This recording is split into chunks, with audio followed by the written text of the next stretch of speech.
territory that is covered, indeed numbers of people within each of those regions, and the special NHS boards are set out there. And the boards are delegated responsibilities by the Cabinet Secretary to plan, commission and deliver healthcare services and take overall responsibility for health and well-being. NSS provides strategic support. For example, during the pandemic, they provided services related to national screening programmes, many of which, in fact, were paused during the pandemic, in common with the position across the UK. And NSS was also responsible for procuring and delivering PPE. NSS had a public health and intelligence unit, but on the 1st of April of 2020, Public Health Scotland was established, and most of the unit's functions were transferred to Public Health Scotland. There is one important exception to that, and that was the service provided by the Antimicrobial Resistance and Healthcare Associated Infection Service, or ARHI for short. ARHI provides national expertise for infection prevention and control. ARHI's IPC guidance was published in what is called the National Infection Prevention and Control Manual, NIPCM. And that manual was first published in Scotland in 2012, and it's important because it now forms what I may call the backbone of much of the IPC guidance used across the UK today. ARHI played an important role in the UK-wide COVID-19 IPC guidance. And in particular, one of ARHI's former members, Lisa Ritchie, became the head of infection prevention control at NHS England, as she initially chaired the UK IPC cell, and it was the UK IPC cell that made the infection prevention and control recommendations that underpinned the UK IPC COVID-19 guidance. And may I just say one thing about that cell? That cell brought together IPC leads of the NHS and the public health bodies from all 4 nations. Each national representative on the cell was responsible for taking the cell's recommendation back to its respective country for approval, usually either by the Chief Nursing Officer or the Chief Medical Officer. It was not technically a decision-making body. However, you will want to consider the extent to which, if at all, the UK IPC cell's recommendations were altered and or overturned, as there may be little evidence of that. Thus, you may come to the conclusion that it's likely that the cell was, de facto, the body making the decisions in respect of the IPC guidance.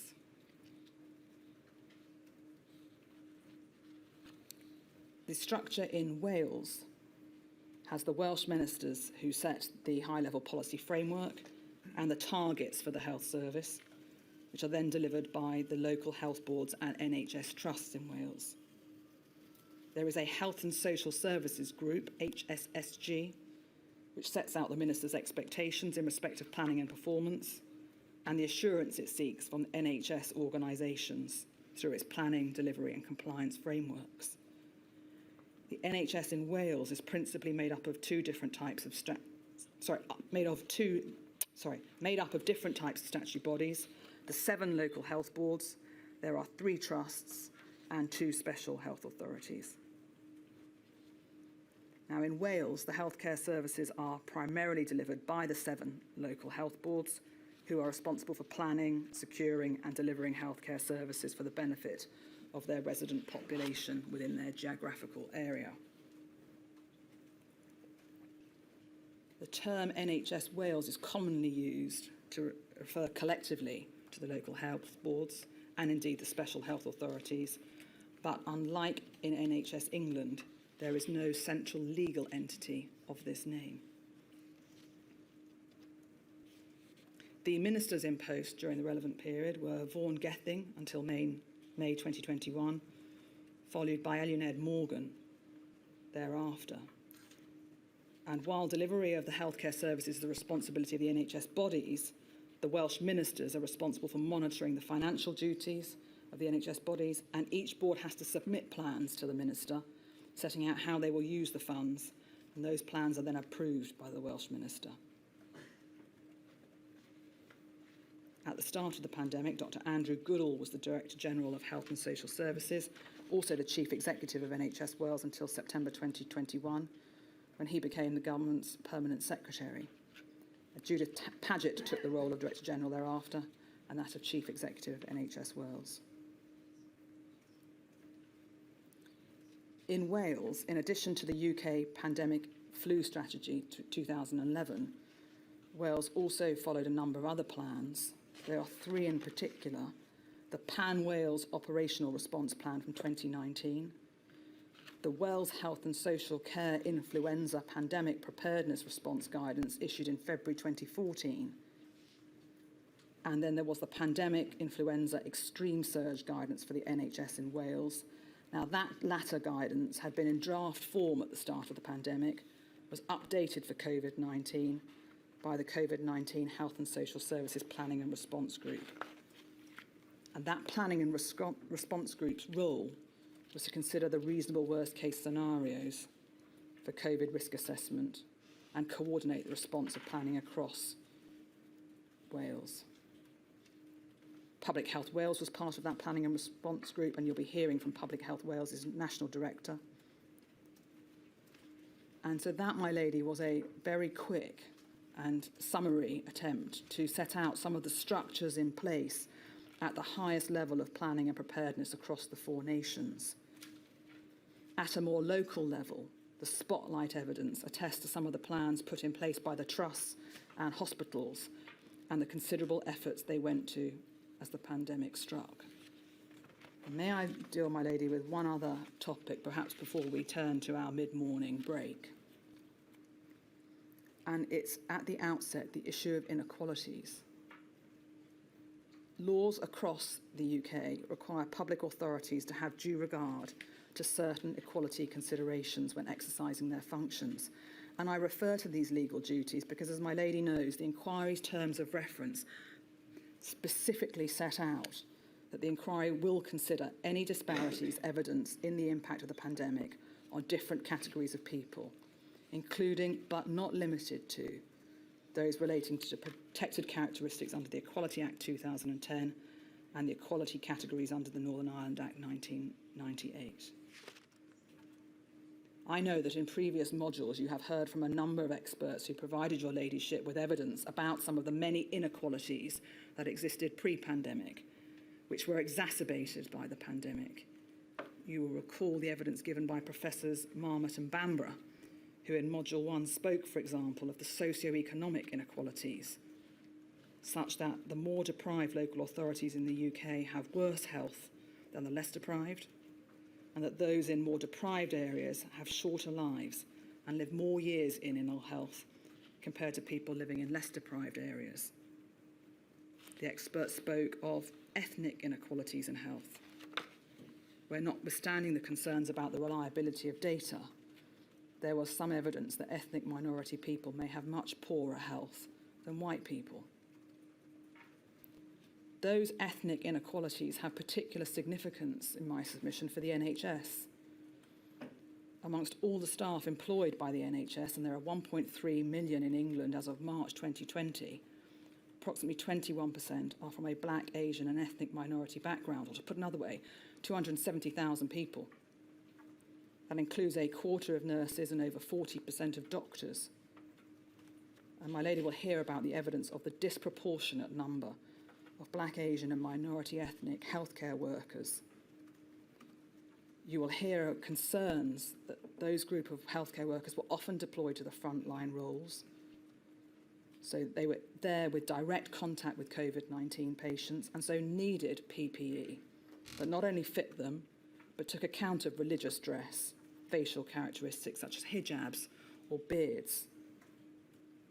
You will hear, my lady, that risk assessments for black, Asian, minority ethnic workers happened too late, or not at all. You will hear that some staff in non-clinical roles, the porters and the cleaners, were not provided with PPE at all. And there is concern about the lack of engagement with groups set up to represent black, Asian and minority ethnic healthcare workers. The communications with that group were not tailored or sufficiently tailored to those communities. Many witnesses will attest to the efforts they made to bring these matters to the attention of the respective governments and key decision makers, for example, the ministers, the chief medical officers, the heads of the departments, and indeed what steps were taken in response. You will hear about some specific examples of potential racial inequalities. May I just give 2 examples? During the pandemic, there were concerns about the use of pulse oximetry for COVID-19 patients being managed at home. Now, pulse oximeters can identify a drop in someone's blood oxygen level, which can be an indication, amongst others, that the person's condition is deteriorating. From November 2020, pulse oximeters were used in England to monitor patients who were well enough to stay at home, but who were most at risk of becoming seriously unwell.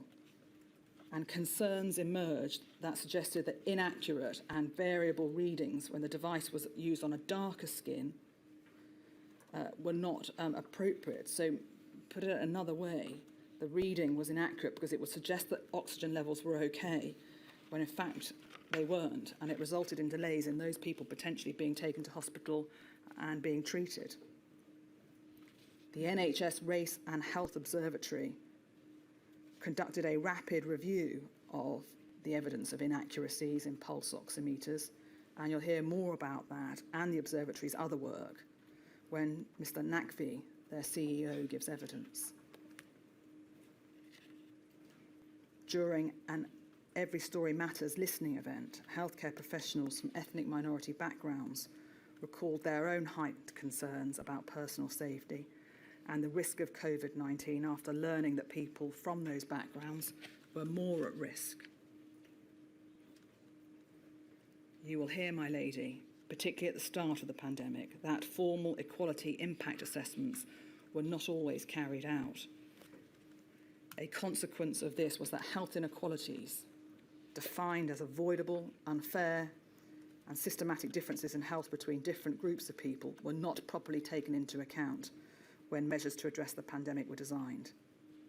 And this gives rise to the risk that measures would fail to mitigate health inequalities, or worse, the risk they would exacerbate them. The pandemic brought other inequalities to the fore.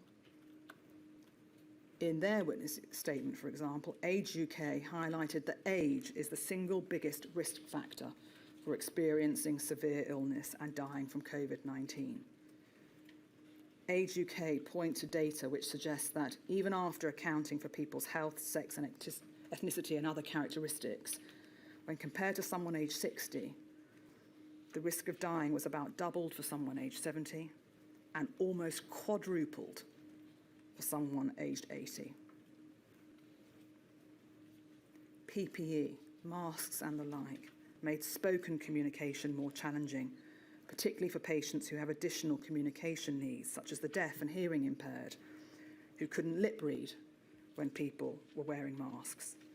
Some autistic people depended on facial expressions to aid communication, and clearly the masks impeded them.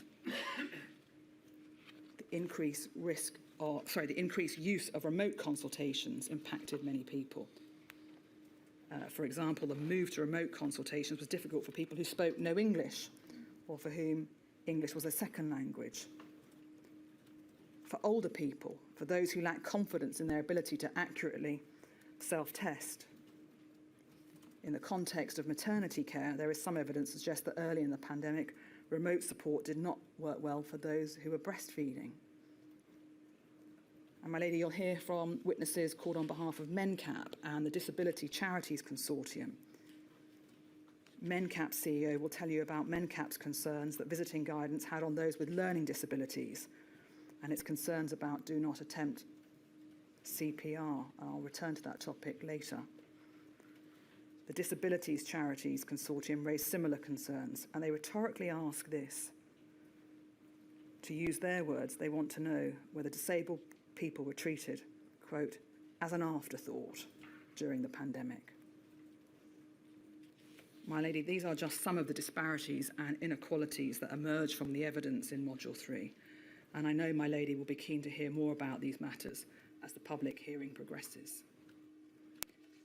Might that be a convenient moment for a morning Certainly, break? if that suits you, Ms Carey. I shall return at 20 to 12. Thank you, my lady. Ms Carey. Thank you. My lady, may I deal with the plan for the hearing? The plan for calling the evidence during the hearing will be to follow the patient journey through the healthcare system insofar as practically possible, hearing from those directly affected, although it may not always be possible given witness availability to follow strictly each and every stage of the journey. Running throughout that journey will be the need to understand some of the basics of how COVID-19 is transmitted and the infection prevention and control measures, IPC, needed to try and stop people becoming infected. And inevitably, when considering IPC measures, we will need to be familiar with terminology such as PPE, personal protective equipment, so that's clothing, for example, that is designed to protect the wearer, and respiratory protective equipment, normally a mask, a type of PPE designed to protect the wearer from breathing in the harmful substance. Professor Beggs, an expert in the transmission of infectious diseases in hospitals, will help us to understand the routes of transmission of COVID-19 and the ways to prevent and control transmission of the virus. Now, it should be noted that in relation to the transmission of COVID, as with many things in life, there was and perhaps remains a lack of scientific consensus.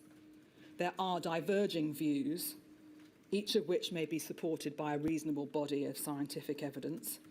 And so anything I say, or more importantly, anything of the Module 3 experts say about infection, transmission, and consequential IPC measures cannot be taken as gospel. It can't be considered to be the only view on those matters.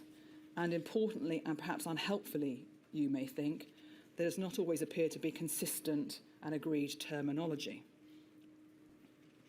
In addition to Professor Beggs, the inquiry has instructed a trio of IPC experts to consider the guidance and IPC in practice. Dr. G.N. Shin, Professor Dina Gould, and Dr. Ben Warne will give evidence about topics and issues, including IPC measures taken to protect both patients and indeed staff in NHS hospitals. They will speak to the evolution of the COVID-19 guidelines and to patient and staff testing.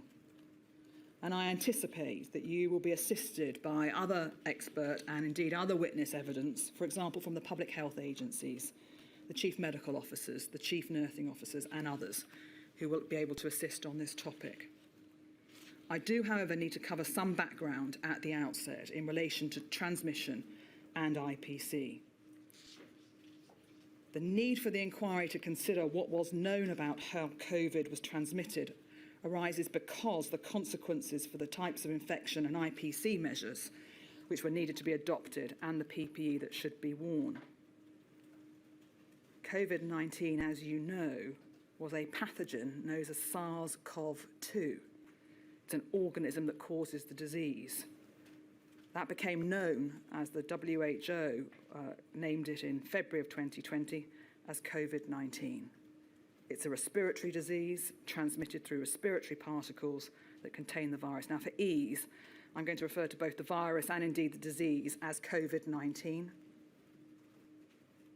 And as to transmission, in very basic terms, in order for a viral infection to be transmitted in humans, viable virus particles must be transported from an infectious individual to a susceptible individual. However, when the virus particles eventually reach a susceptible individual, they may not cause any infection, simply because they might not come into contact with the receptors in the nose, throat, eyes, and lungs that facilitate infection.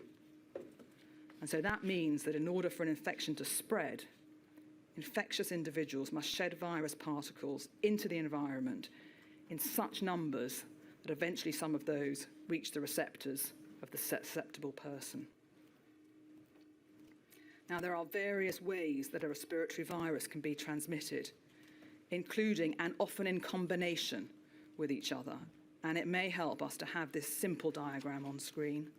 Thank you. There are three main routes. Firstly, droplet transmission. They are the larger particles from an infected person's respiratory tract, which reaches the eyes, nose, and mouth of the person. And on this diagram, they're represented by the larger orange circles. There is airborne transmission, i.e. via the air, and where the infection is spread by the dissemination of the smaller particles, the smaller orange dots, from the respiratory tract. And there is contact transmission, whether that's direct, i.e. from one person to another, for example, sneezing in someone's face, or indirectly via contact with a contaminated object or surface, such as the door handle as is depicted here, a light switch, surgical equipment or instruments that haven't been cleaned properly. Where the surface is contaminated, that is often known as fomite transmission. Now, in the case of respiratory infections, the size of the infected particle may be of significance when considering transmission. The larger sized particles, known as droplets, are generally thought to fall to the ground or the surface within about 1 metre from the source.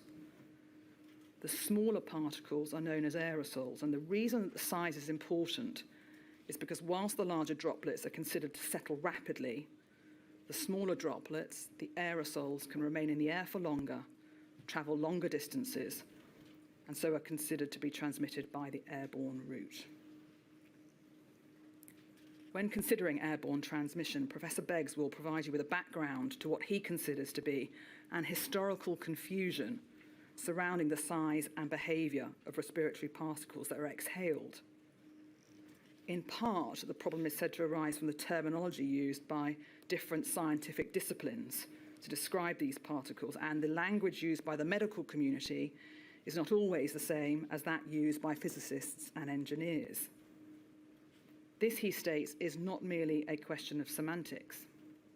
Rather, it has important implications for the IPC measures adopted, including the PPE that is used when responding to a respiratory virus. You will hear that because respiratory viruses such as COVID have, save for when particular medical procedures are being carried out, been deemed not to be transmitted via aerosols, the result is that the IPC advice issued in the UK and indeed overseas, including that during 2020 and much of 2021, focused on prevention via the droplet and contact routes. And the classification of COVID as a droplet-borne virus also affected the ventilation requirements in healthcare facilities. Early in the pandemic, it was thought by many that droplet transmission was the dominant route. Now, that in part may have been due to the fact that the overarching strategy was set out in the UK pandemic influenza strategy from 2011. And there is an initial infection prevention guidance adapted from that flu strategy. And flu has historically been considered to be primarily a droplet-borne disease rather than an airborne one. You may hear that although a review in 2011 concluded that aerosols probably played more an important role in transmission than previously thought, droplets were still considered to be the principal route by which flu was transmitted, and the epidemiological evidence in support of aerosol transmission was considered inconclusive. The medical community's understanding of SARS, not to be confused with SARS-CoV-2, which became COVID, may have been equally influential in shaping early guidance, given the similarity between the two viruses. A belief that SARS was predominantly droplet-based, notwithstanding evidence that suggested it was potentially airborne, may also have influenced a view that COVID would behave in the same way. Now, my lady, that's not to say that the airborne route was not recognised as a possible route of transmission for COVID. The inquiry is in possession of numerous statements and documents that show that the scientists, experts and advisors were aware that COVID could be spread by aerosols. But those witnesses suggest that what was not clear was the extent to which aerosols transmitted the disease, the circumstances in which this occurred, and the relative contribution of droplet, aerosol and contact transmission. The extent to which the World Health Organization, WHO, guidance on this subject may have informed or coloured the UK's position on transmission. At the start of the pandemic, the WHO stated categorically that COVID was not airborne. By July of 2021, WHO partially accepted that airborne transmission occurred, and it was not until December of 2021 that the WHO changed its stance and acknowledged that COVID could be transmitted via aerosol particles that could remain suspended in the air. That is a very brief overview of the issues that arise in relation to transmission. Underpinning what PPE needs to be worn is reference to health and safety requirements and the legal framework. Employers, as I think my lady knows, are under various legal duties to provide and maintain a safe working environment insofar as reasonably practicable. That includes preventing and controlling employees' exposure to hazardous substances, including infection at work. There is a framework known as the hierarchy of controls which should be considered by employers to help eliminate the risk. And can I call up page 10, please? There's the hierarchy of controls, which is the most effective at the top, down to the least effective. Elimination, in reality, was always going to be difficult for COVID-19 to be eliminated entirely, although clearly there was efforts made to reduce the number of people attending hospitals, GPs, and the like. You will see that PPE, personal protective equipment, is the final measure in the hierarchy. And it's obvious that given that the risk of COVID could not be entirely eliminated from healthcare settings, and the need to provide close quarter care to patients, PPE was always going to play a significant part in preventing the spread of the virus. It's likely to be uncontroversial, therefore, to state that PPE is one of the most important IPC measures that can be put in place to help prevent people becoming infected. And so Module 3 will be looking at what kinds of PPE were recommended, the legalities, the practicalities of this guidance, and in particular, the role of surgical face masks and respirators in protecting healthcare workers. My lady is going to hear much about fluid-resistant surgical face masks. I'm holding one up, but they are the blue masks that many of us wore at various times. FRSM, to give them their acronym, provide a barrier to splashes and droplets impacting on the wearer's nose, mouth, and respiratory tract. And you'll see that they are not designed to closely fit the wearer's face, and the poor fit means that aerosols can be inhaled passing through the gap between the mask and the face. Because FRSM are not only worn to protect the wearer, but to prevent the wearer from infecting someone else, you may hear them also referred to as source control. Now, protection against aerosol particles requires the use of respirators which remove the contaminant from the air before they're breathed in. There are different types, many different types of respirators used in healthcare settings, but one that your ladyship will hear about most is FFP3, the filtering face piece. I have one example here. FFP3 offers the highest level of protection and is ordinarily, by which I mean in non-pandemic times, the only FFP class acceptable to the Health and Safety Executive for use against infectious aerosols in the UK. It's of a different quality of material, and it fits the face with a much closer fit. The health and safety regulations require that those required to use respirators are fit tested by a competent person. The results are satisfactory, and those results are recorded and available for inspection. Now, the IPC trio of experts will note that for many NHS staff, this was their first experience of using respirators and of fit testing, because prior to the pandemic, hospitals would not have tended to fit test workers who are unlikely to use FFP3 masks in their day-to-day roles. So at the outset of the pandemic, there were staff trained to perform fit testing. They were few and far between, and more NHS staff had to be rapidly trained. This resonates with evidence from some of the spotlight hospitals from whom the inquiry obtained evidence. Some of those spotlight hospitals told us they abandoned fit testing in favour of what's called fit checking, with one hospital stating it moved at one point to fit checking to avoid, quote, being overwhelmed. A fit test is not the same as a fit check, the latter of which is simply regarded as good practice to ensure the mask is being correctly worn. And fit checking is not a regulatory requirement. It is not a substitute for fit testing. The British Medical Association note, for example, that across a range of their surveys, female respondents consistently reported slightly higher rates of failing fit tests compared to males. Other research also suggests that failure rates of fit testing are higher in staff from ethnic minority backgrounds when compared with staff of white ethnicity, including in particular those with beards. One of the core participants in this module, FMHWG, report that where fit tests were failed, this did not necessarily result in more suitable PPE being provided.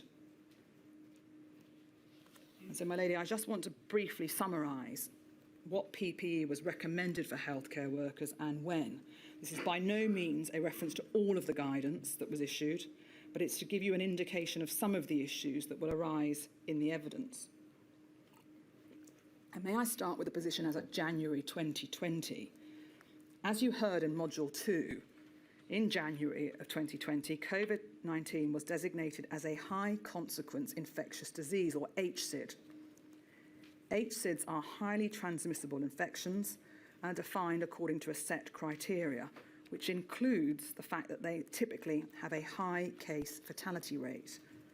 A CFR, the case fatality rate, is the proportion of those with symptoms and an infection who die.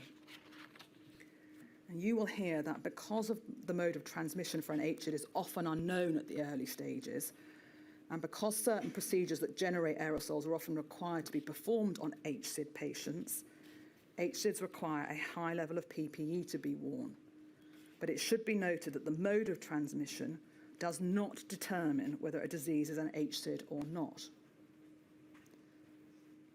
By the 13th of March, so 2.5 months on, COVID-19 was declassified as an HSID by the Advisory Committee on Dangerous Pathogens and indeed nerve tag, and that advice was accepted by the government a few days later. Therefore, COVID was subsequently to be managed like other contagious diseases. Now, that decision was based on the evidence about COVID that had emerged between January and March, and in particular, the fact that mortality rates were considered to be low. May I just pause there to make this observation, though, about a relatively low mortality rate compared to other HSIDs, because whilst the proportion of those infected who die of COVID was known to be about approximately 1%, which is higher than seasonal flu, but lower than, for example, SARS, COVID is highly transmissible.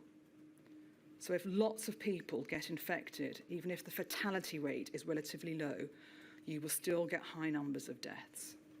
And indeed, as you know from the ONS statistics, a number of people did get infected, leading to that over 186,000 deaths that I referred you to at the beginning. When considering the evidence relating to HSID, it's important not to elide issues of what PPE was recommended whilst COVID was classified as an HSID with what PPE should have been recommended once it was declassified. They are two separate issues, and 2 points may arise for your ladyship's consideration. Whilst it may be that the declassification of COVID as an HSID was a reasonable decision, this did not signify that COVID-19 was not transmitted via airborne route.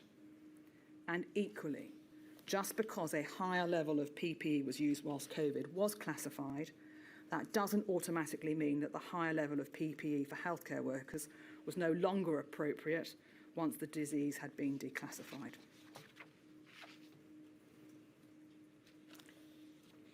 By March 2020, on the 13th of that month, the IPC guidance stated that the following PPE should be worn. FFP3 masks and disposable eye protection should be worn at all times in high-risk areas where AGPs, and I'll come back to those in a moment, are being conducted. That included intensive care units, high dependency units, where they were managing the COVID-19 patients. The blue mask, the FRSM, were to be worn by general ward staff, community staff, ambulance, social care staff for close patient contact, unless an AGP was being performed. AGPs, another acronym, aerosol generating procedures, are procedures that are thought to have a high risk of aerosol generation and an increased risk of transmission from patients with a known or suspected infection. So during AGPs, healthcare workers should wear the FFP3 respirator. They have eye protection, a disposable long sleeve gown, gloves. You will hear that there are issues relating to what procedures were designated as AGPs, and in particular concern that cardiopulmonary resuscitation, or CPR, was not listed as an AGP. That led to a divergence in approach from some bodies, including the Resuscitation Council in the UK and the College of Paramedics and Ambulance Trusts, who recommended that FFP3 was worn when conducting CPR, in contrast to the UK IPC guidance, which didn't make that recommendation. A month on, in April 2020, the IPC guidance recommended reuse and sessional use of PPE. In effect, prolonged use of specific PPE items during a single period of time when working in a specific setting. So to give you an example, wearing the same mask and goggles throughout a ward round, but still changing apron and gloves every time physical contact was made with a patient. And that guidance was brought in because there were concerns about supplies of gowns in particular, which resulted in specific guidance being issued, recommending that sessional use and reuse where there were severe shortages of supply. I jump forward to June of 2021, on the 1st of June. By this stage, IPC guidance recommended an enhanced role for local risk assessments. The guidance stated that if an unacceptable risk of transmission remains following the risk assessment, it may be necessary to consider the extended use of RPE for patient care. The risk assessment should include evaluation of the ventilation in the area and the prevalence of infections or new variants of concern in a local area. And by March 2022, the guidance now stated that FFP3 should be used for AGPs and when dealing with cases of suspected or confirmed infection spread predominantly via the airborne route. Now, my lady, you will hear that other iterations of the IPC guidance use phrases such as spread wholly, spread predominantly by the airborne route. Not only were they considered confusing, but you may want to consider how practically useful words such as wholly and predominantly were to those who had to assimilate this guidance at short notice and disseminate it accurately to healthcare workers on the front line. You may hear evidence from some witnesses that the changes in 2022 to which I've just alluded were, to paraphrase, too little, too late. Because it appears that for much of the pandemic, and certainly up to the end of 2021, the position was that if a healthcare worker was working in an ICU or an HDU or a COVID hotspot, or they were performing AGPs, they had a higher level of PPE throughout. But for the remaining healthcare workers who made up the vast majority of the workforce, it was simply the blue FRSM masks that were recommended. You will hear that there was concern amongst the medical community that the IPC guidance did not sufficiently protect healthcare workers, particularly before vaccinations became available, and a belief that the FFP3 masks were not being recommended, save for the hotspots and the AGPs, because there were insufficient supplies of those respirators. It is argued by some that the IPC guidance was influenced by supply rather than safety. It failed to adopt what is called the precautionary principle. Now, there may also be disagreements about the precise definition of the precautionary principle, but in short, the precautionary principle describes an approach that should be adopted for addressing hazards subject to high scientific uncertainty and rules out lack of scientific certainty as a reason for not taking preventative action. During the course of the evidence, my lady will doubtless hear the phrase, "The absence of evidence is not evidence of absence." and you will need to consider whether the government agencies and those that advise them were more pragmatic than precautionary when it came to the IPC guidance that was issued.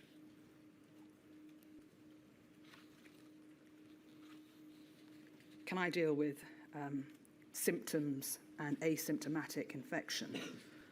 Once a person becomes infected with COVID, it takes several days normally before symptoms start to appear, and it is during this pre-symptomatic period, which could be hours, it could be days, where a person becomes infectious before symptoms appear. This is when the virus is incubating and individuals are most contagious. There may therefore be a period of time where an individual is infected with the virus, capable of spreading the virus without them feeling ill or realising that they are infected and infectious. Some of the terminology that you're likely to hear about will resonate from earlier modules, asymptomatic in particular. The person never develops any symptoms, and you will want to draw a distinction between asymptomatic infection, where the person has the virus and does not have the symptoms, and asymptomatic transmission, where the person has the virus and passes it on. You can be asymptomatically infectious and not necessarily pass the virus on. Put another way, just because you have it doesn't mean you transmit it. Now, you've already heard in earlier modules some evidence about what was and was not known about the extent to which COVID-19 was transmitted asymptomatically. But it appears to be accepted in the UK that the possibility of asymptomatic transmission was acknowledged early on in the pandemic by the end of January 2020. The fact and degree of asymptomatic transmission, however, was challenging for the healthcare system's response to the pandemic. For example, it caused difficulties in accurately ascertaining the number of people infected with COVID, because asymptomatic people often went untested because they didn't realise they had the virus and therefore were undiagnosed. The relatively long incubation period of the virus, which for the Wuhan variant, the first variant, was 4 to 6 days. And so high rates of asymptomatic infection meant that it was difficult to identify infected patients and staff and understand the networks of transmission. I just referred to testing, and so it may help to set the scene for consideration of this by summarising the rollout and some of the matters that will need to be examined during this module. Testing is obviously important and initially focused on testing symptomatic in patients to determine whether they had the disease and if so, what treatment they should be given. But it wasn't just important for that. Testing has an important IPC function, as for example, it enables COVID-19 positive patients to be isolated. The testing of healthcare workers was rolled out on various dates across the UK from the end of March 2020, thereby enabling infected healthcare workers to be isolated and those who had a negative test returned to work. The dates when asymptomatic testing of staff also varied across the UK. And Dr. Warne will explain the challenges in determining where and how COVID-19 was acquired, as this too can affect IPC measures. In particular, it can be important to determine whether COVID-19 was acquired in hospital, and if so, the extent to which it was patients infecting healthcare workers and vice versa, patients infecting other patients, healthcare workers infecting other healthcare workers. There are challenges in determining all of those things, but notwithstanding those challenges, Dr. Warne considers it likely that the number of patients across the UK who contracted a hospital-acquired infection, or nosocomial infection as it is called, to be well over 100,000 people. The age of the hospital estate is also important when considering IPC. It affects the ability of the hospital to implement IPC measures. It also affects, for example, oxygen provision, and that is a matter that did come to the fore during the pandemic.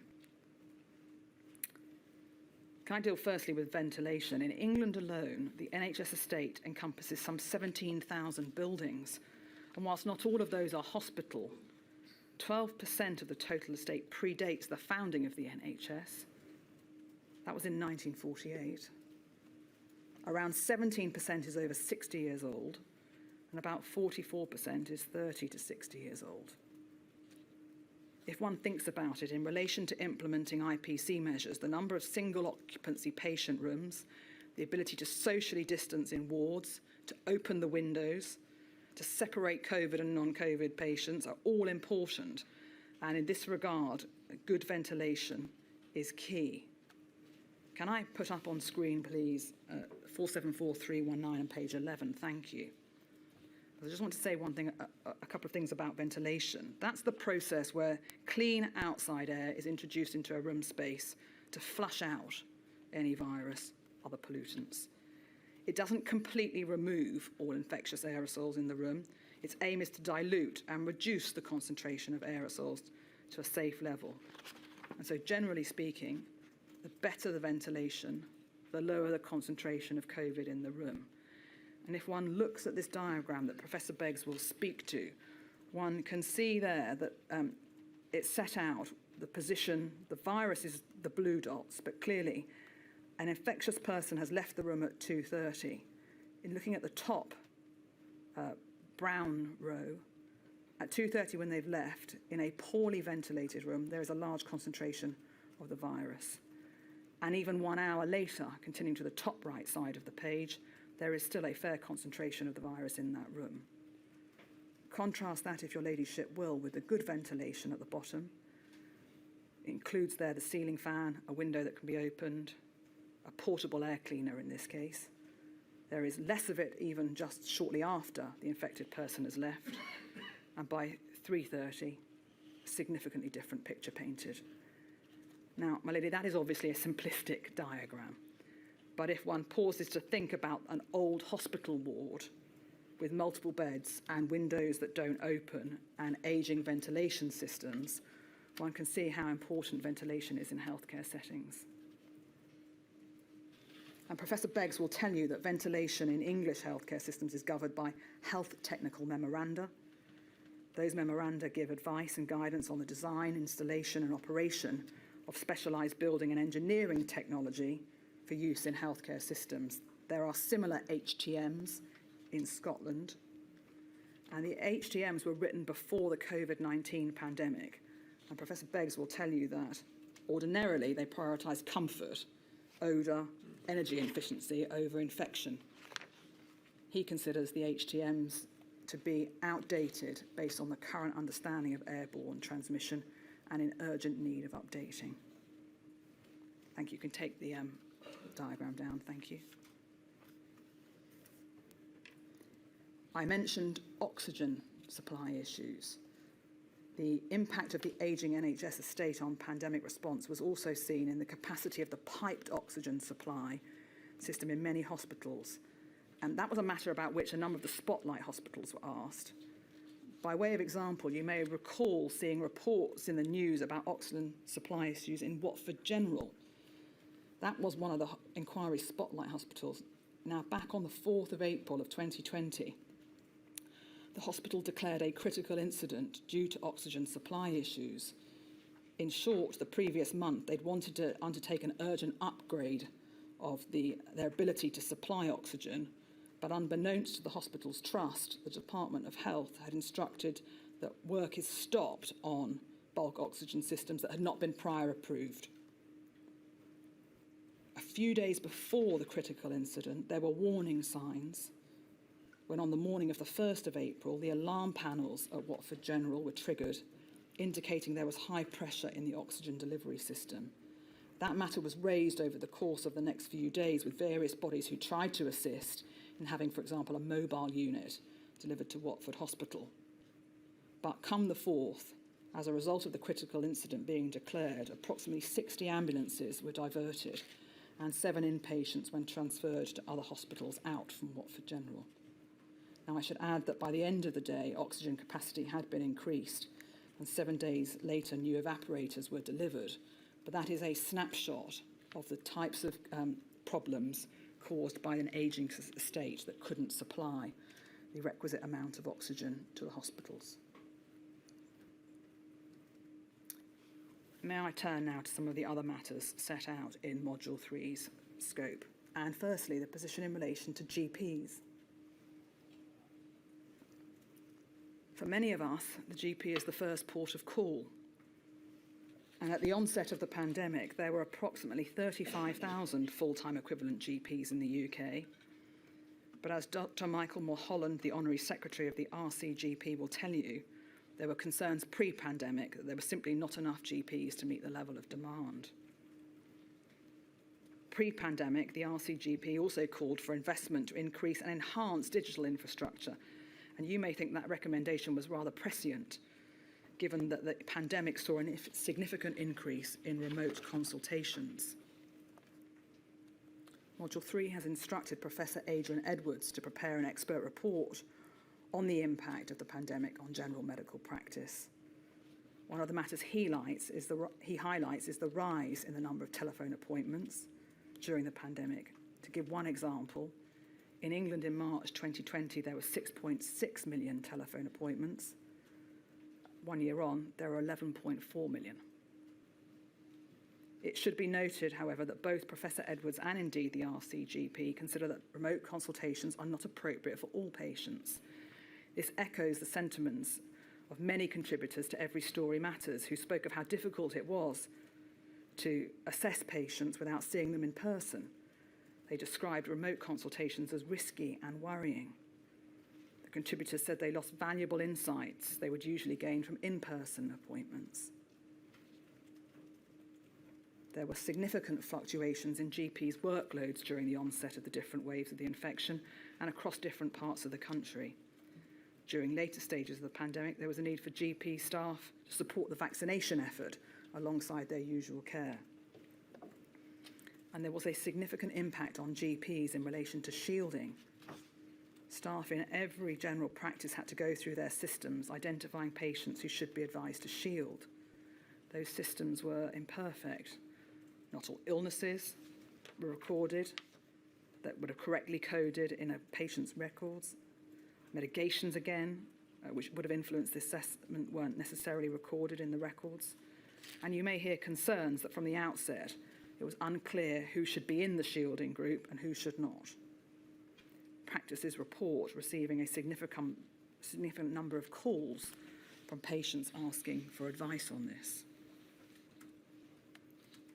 Professor Edwards considers that the evidence suggests that overall people's experience of accessing a GP is deteriorating. The pandemic exacerbated the problems with access. He considers there to have been a lack of pre-pandemic planning for primary care and points to a stark contrast between the lack of plans pre-pandemic with what he describes as a deluge of guidance, which was then issued. I think a matter that was referred to in the video that we saw this morning. That deluge was described by one GP nurse who told Every Story Matters, "I had probably, on average, about 20 different guidelines to read on a daily basis at work. At the end of the day, we were focusing more on reading these guidelines than we were on actually actioning for our patients. It took away a lot of precious clinical time and patient experience." And Professor Edwards will also explain some of the data relating to face-to-face versus virtual appointments. But as he points out, it is not all about statistics, but the potential effect on patient care. To quote him, if I may, "General practice care is not transactional in nature, it is relational." Pharmacists are a matter that Module 3 will consider. Data suggests that in 2022, there were over 14,000 registered pharmacies and community pharmacies across the UK. And you will hear that those figures are lower than when compared with pharmacy data published in 2019 in August. Whether that decrease is as a direct result of the pressures brought to bear on pharmacies by the pandemic may be difficult to establish, but the pandemic undoubtedly had a number of impacts on pharmacies and pharmacists. The reduced access to GPs led to a surge in demand for community pharmacy services. It included a substantial increase in the number of patients seeking advice on more serious conditions or mental health issues, and it led to a rise in the number of prescriptions being issued. There were demands placed on pharmacists when the vaccine was rolled out, alongside the sector's own struggles with pharmacists becoming ill with COVID-19 and self-isolating. An indication of some of those pressures on pharmacists may be gleaned from Every Story Matters, where one community pharmacist said this: "Because doctors shut down, oh my God, it became hysteria. We had days where there was 80 or 90 people queuing outside the pharmacy." You will hear there is concern amongst pharmacists that they were overlooked and that community pharmacy was not considered alongside other NHS service providers. It led community pharmacy to not having the support it needed throughout the pandemic. And to just give you two examples, pharmacy teams were initially excluded from the life assurance scheme announced in England in April 2020, which guaranteed a £60,000 life assurance payout to families of, I quote, eligible frontline health and care staff in England who died from the virus. As originally planned, the scheme would only extend to pharmacists in exceptional circumstances. However, the government soon changed its mind and included pharmacists in the scheme, and it is worth noting, for example, that a similar scheme in Wales included pharmacists from the outset. Pharmacists consider they were overlooked in relation to PPE, where community pharmacy initially had to source its own PPE. And in May 2020, when the Department of Health launched a portal to provide access to PPE, it was only made available to GP surgeries and small care homes. It took many months until the late summer of 2020 for pharmacists to be finally allowed access to the portal. And you will hear, by contrast, that different arrangements for the supply of PPE to pharmacies in Scotland, for example, led to fewer problems accessing PPE. My lady, the feasibility of implementing IPC guidance in pharmacy settings is likely to be another feature of the evidence, along with that issue of PPE. In April, so just a month into the pandemic, 34% of pharmacists responding to a Royal Pharmaceutical Society survey said they were unable to source continuous supplies of PPE. 94% of respondents said they were unable to maintain 2 metres social distancing from other staff. And 40% of respondents said they were unable to maintain social distancing from patients. Risk assessments appear to be an issue in the pharmacy sector.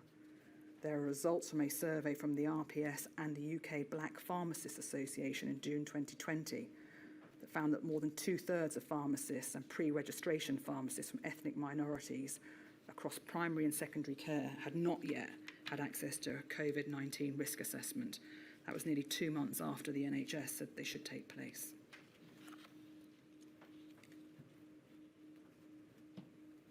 Can I turn to 999, 111 and ambulances?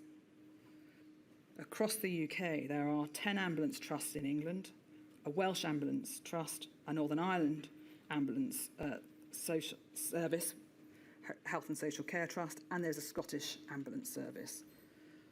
All the ambulance trusts are responsible for provision of 999 services. In England and Wales, they are also responsible for 111 services. In Scotland, it's called NHS 24 that covers the 111 service. And in Northern Ireland, although they don't usually operate 111, they did have that service during the pandemic. The inquiry has statements from all these organisations from which a number of issues emerge. First, there was the obvious increase in calls to 111 and 999 and an inevitable impact on response times to calls and an ambulance arriving. To take just one example, the London Ambulance Service took 214,000 calls in March 2020, which was an increase on the previous month. The average time to answer rose from 4 seconds in January 2020 to 200 seconds, that's 3 minutes 20, in March 2022, and on one day in March 2020, and on the 26th of March in 2020, there was a peak where it took nearly 10 minutes to answer a call. The increase in demand on London Ambulance Service coincided with a spike in sickness of their staff, with up to 20% of their staff off sick in March of that year. There was an increase in demand for ambulances, and so the module will consider how patients were prioritised to receive an ambulance and for escalation by way of conveyance to hospital and the impact this had on the paramedics and indeed the call handlers. The prioritisation of calls received by 999 ambulance call handlers is not specific to the pandemic. There are, as you will hear, 2 triage systems used across the UK, which categorise calls by colour or number, depending on the nation, and that dictates the severity of the patient's condition and therefore the target response time in which they should receive an ambulance response if one is sent at all. Those targets vary between each nation. But during the pandemic, temporary changes were made to the pathway for a patient who contacted the service with confirmed or suspected COVID. This was known as Protocol 36. And in short, if Protocol 36 applied, the patient was triaged into a lower category and had to wait longer for an ambulance response. Professor Snooks, the inquiry's expert, looked at pre-hospital care and will take you through the details of the changes and the impact in more detail. NHS 111 in England and Wales and Northern Ireland and NHS 24 provide initial assessment and triage for those needing urgent but not emergency advice and care. Unsurprisingly, demand on those services significantly and rapidly increased. And again, Professor Snooks considered the efficacy of the initiatives and the impact on the safety and quality of care provided for those ringing that service. She found a high number of calls went unanswered and considers that, in summary, although there was some merit in the use of triage tools, they were not always accurate in identifying calls that did and did not need immediate care. There are issues related to the appropriateness or otherwise of IPC guidance, and in particular, which type of mask was recommended for people working in ambulances. There are also concerns about access to and the suitability of PPE. And can I pause there and ask my lady to think about some of the realities faced by paramedics attending a patient's home and then taking them to hospital? Paramedics did not necessarily know whether the patient, or indeed anyone else in the address, had COVID-19.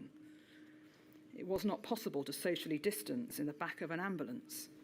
The patient's condition might mean it was not appropriate for the patient to wear a mask. There were often long delays outside hospitals while waiting for the patient to be admitted. As the College of Paramedics told the inquiry in January 2021, they experienced handover delays at hospitals of sometimes between 10 and 12 hours. Sometimes more. And when you think about that time of year, coupled with temperatures of -2 degrees, that was not an environment where a door for ventilation could be opened without compromising the environment for the patient.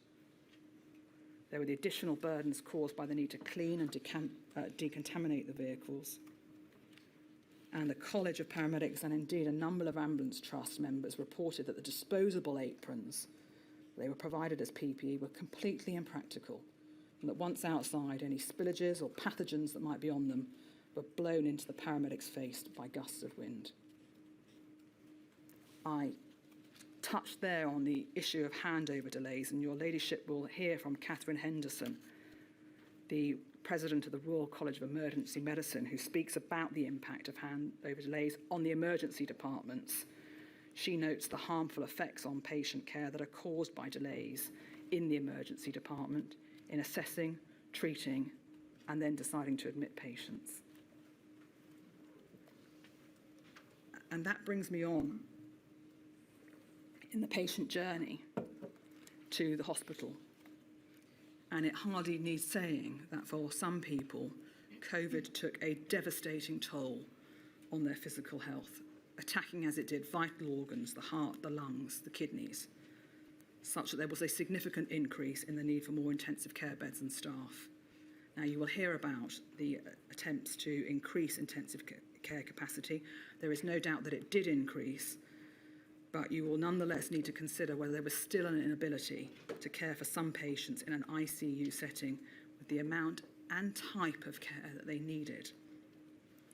Two experts, Professor Charlotte Summers and Dr. Ganesh Santharalingam, have provided an expert report, and the headlines from their report are as follows.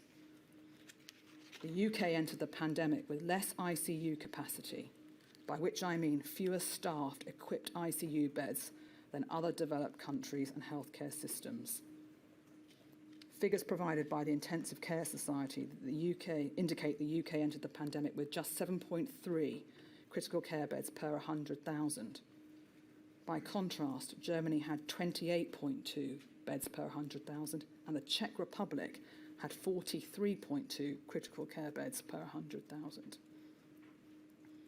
The experts will tell you patients were looked after in ways that were stretched and diluted compared to usual critical care, sometimes in makeshift ICUs, sometimes far from home, and much of the time with no or limited access to their families. Think about the impact on ICU staff caring for the most seriously ill patients. Results of surveys indicate that many staff would meet the criteria for being diagnosed with a mental health disorder, including post-traumatic stress disorder. An indication of the strain that ICU was under can be seen through the lens of what is called inter-hospital critical care transfers. Now, they rose dramatically during the pandemic, and that was not because ICU patients were being transferred to perhaps more specialist care or being moved nearer to home, but as you will hear from the experts, simply because there was not enough capacity. They will tell you that the transfers are regarded as the last resort. And then if we look, please, though, at this graph on screen, this is the mean daily inter-hospital transfers between critical care units across the UK. And you have set out there the position as it was in the run-up, in the 2 years in the run-up to the pandemic, the dotted line roughly representing when the pandemic started. And you can see there the rise, particularly, for example, in early 2021, where the number of people being transferred out to a bed elsewhere rose dramatically. I'll just say one thing about the graph. It is one of a suite of graphs prepared for the inquiry thanks to the joint efforts of two organisations, ICNARC and SICSAG. ICNARC is the Intensive Care National Audit and Research Centre. It collects data from intensive care units and high dependency units across England, Wales and Northern Ireland. And SICSAG is the Scottish Intensive Care Society Audit Group, performing a similar role in Scotland. At the inquiry's request, ICNARC and SICSAG worked together to produce a combined report of comparable ICU statistics, which will be looked at. And we are extremely grateful to both organisations for their considerable assistance. During the pandemic, there was great concern amongst the medical profession that frontline doctors would be called upon to make ethically and legally challenging decisions about which patients should be escalated to critical care in the event there was no more critical care capacity.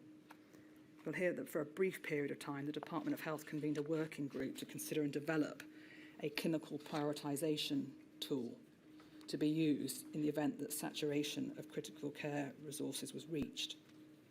One of the experts, Dr. St. Thurlingham, was a member of that working group, and he will explain its work and the tool itself in more detail.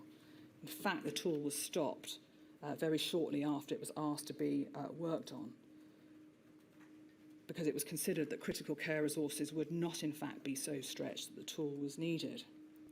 Now, irrespective of whether that assessment of critical care resource was correct, there are parts of the profession that felt adrift in the absence of any national guidance about how to prioritise patients in need of critical care. To many, the idea that the UK even needs to consider drafting such a tool will be unpalatable.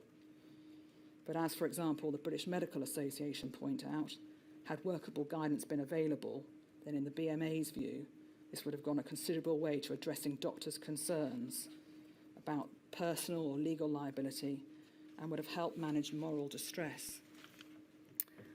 Moral distress occurs when you believe you know the ethically correct action to take, but you're constrained from taking it. It would have meant, had there been such a tool, that all healthcare professionals would have been following the same guidance. And it is clear that in the absence of national decision-making tool, some hospitals, including, for example, one of the spotlights, developed their own policies for level of care decisions where there were limited resources. And my lady, I referred to diluted care a moment ago, and one aspect of diluted care is reduced staffing ratios. Intensive care units are overseen by dedicated teams. Ordinarily, ICUs have one nurse with specialist critical care training per patient. During the pandemic, in some places, the ratios were stretched to one critical care nurse to 4 or even 6 patients, with some additional support being provided by nurses and support workers who did not have critical care skills. The chief nursing officers in the UK and other witnesses will provide evidence about the impact of those changes on the nursing profession. And the impact of the pressures on ICU, on patient care and outcomes, whilst that may be difficult to ascertain and quantify, there is evidence that suggests that the pandemic resulted in a rationing of care and or poorer outcomes. Can I pick 2 examples? You may wish to consider what ICNARC call ICU capacity strain. That is a mismatch between supply and demand, with availability of beds, staff and or other resources, and the need to admit and provide care for critically ill patients, the demand. Pre-pandemic, ICNARC reported that higher strain was associated with higher hospital mortality. And so ICNARC sought to determine whether patients admitted to an ICU during times of strain experienced a higher risk of death. The short answer is they did. The greater the mismatch between the supply and the demand, the more likely it was that a patient who was admitted to intensive care would die. As part of its work, the inquiry commissioned a research company to conduct a survey of healthcare professionals. It included GPs, A&E staff, general hospital wards, doctors, and it was asking those healthcare workers about the decisions about escalation of care in waves 1 and 2. Now, I stress it was not intended to be a representative survey, nor could it be, but it was merely to hear directly from a large number of frontline staff about the challenges they faced when dealing with escalation decisions. And can I ask, please, that we call up the survey? Can I invite your ladyship to publish the entire survey later today? But if we go, please, to page 3 in the survey. This is just from the executive summary, but it sets out there that of the 1,683 healthcare professionals from the mix of roles that were spoken to, over half of those healthcare professionals reported some patients could not be escalated to the next level of care due to lack of resources during either wave. And if you look, A&E doctors and paramedics were more likely to have been unable to escalate care due to a lack of resources. The primary reasons were lack of available beds, lack of staff, and finally in the bottom box there, 4/5, 81% of healthcare professionals agreed that more patients were unable to be escalated during the pandemic compared to before. Over 2/3 agreed that patients who were unable to be escalated were more severely ill. That resonates, you may think, my ladyship, with the paramedic on the video this morning who spoke about the difficult decisions that he had to make. Taking those pieces of evidence as a whole, you may think there is a picture being painted not only of a healthcare system creaking at the seams, but a sense of the scale of the hugely difficult decisions being repeatedly made by healthcare workers, which affected who was escalated for treatment and who was not. Let me deal briefly, please, if I may, with those efforts to increase hospital capacity. There were nearly 900,000 admissions of COVID patients to hospital across the UK. Measures taken to increase capacity included suspending elective care, that's planned surgery, a decision that was taken in each of the 4 nations just before the UK went into lockdown. It's an undoubted indirect harm, you may think. There was the discharge decisions of those medically fit. There was the rearranging the layout of hospitals to increase the number of beds. There was the building of the Nightingales and field hospitals, increasing to staffing capacity by redeploying others to work in acute and critical wards, by introducing a temporary register for returning healthcare workers, by using trainee doctors, student nurses, trainee paramedics to help bolster the staffing capacity. And there was the use of private hospitals across the healthcare system.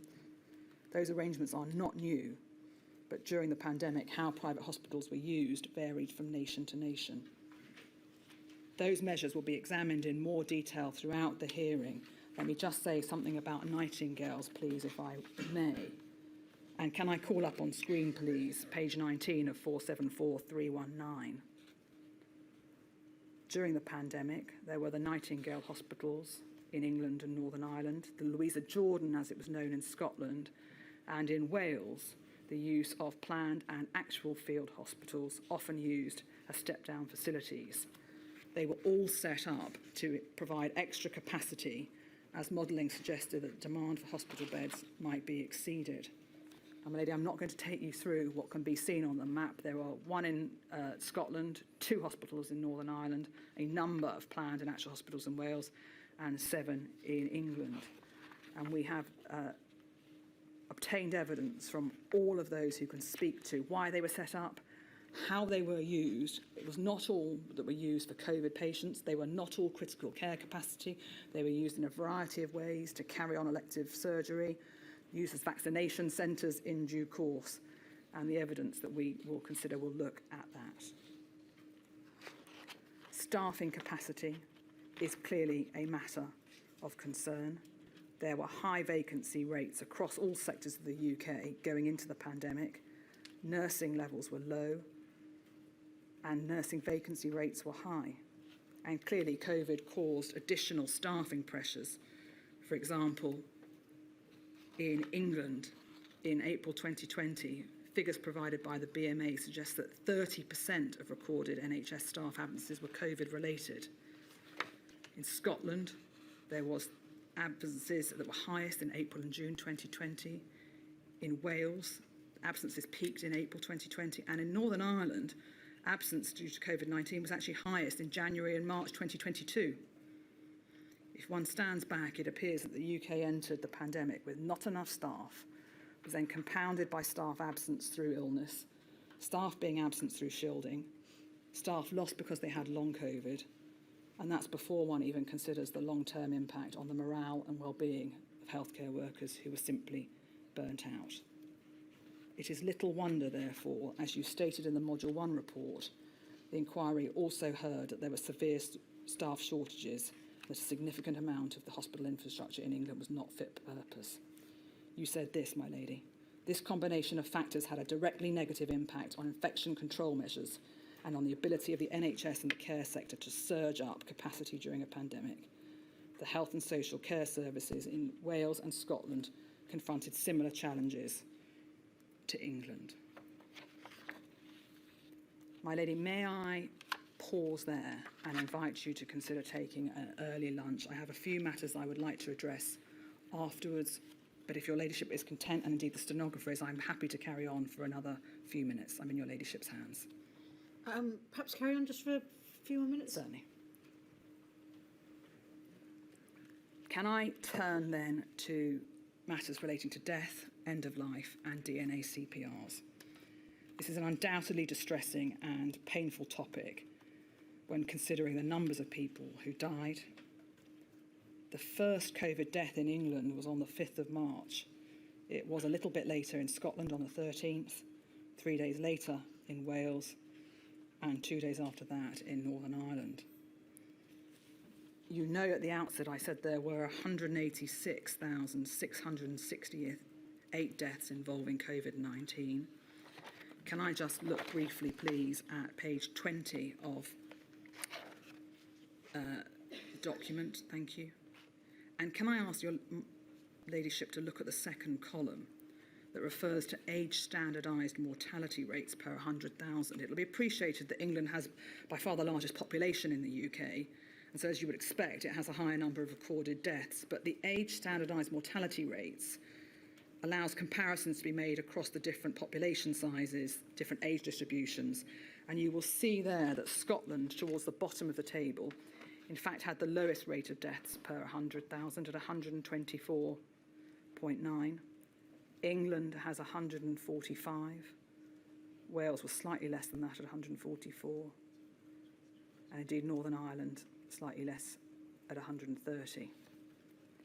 As is often the case when looking at statistics, there needs to be a degree of caution, as there are inevitably caveats and qualifications.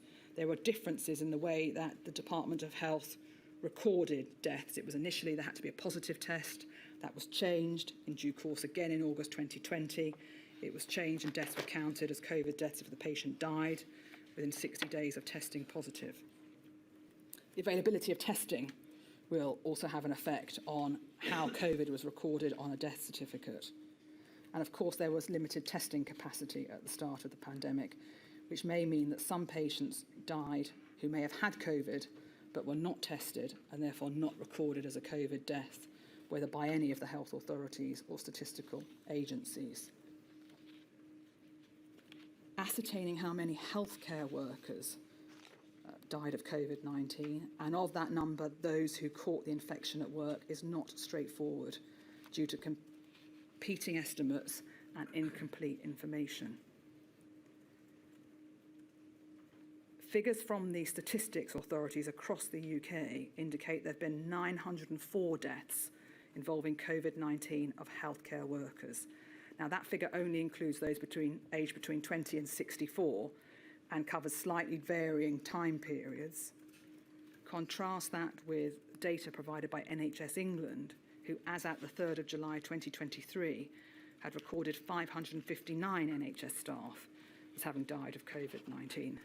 It will immediately be seen that the ONS has a higher count than the figures provided by NHSE, and that is a matter of concern to some of the core participant groups. In Scotland, the health boards reported 97 staff to have died. The Welsh Government does not hold or publish official or verified data on the number of NHS staff who died. And in Northern Ireland, the Department of Health asked the Trust to provide the daily number of deaths of health and social care workers, but the department has told the inquiry it does not hold any collated data. Thank you. I'm told I've misread and I said 97 Scottish staff died. It's 27, forgive me. Thank you. We have obtained evidence about the deaths of healthcare workers from the 22 spotlights, 6 of whom reported no deaths. Some of those numbers vary because sometimes they've included the data from hospitals or trusts, not always separating each.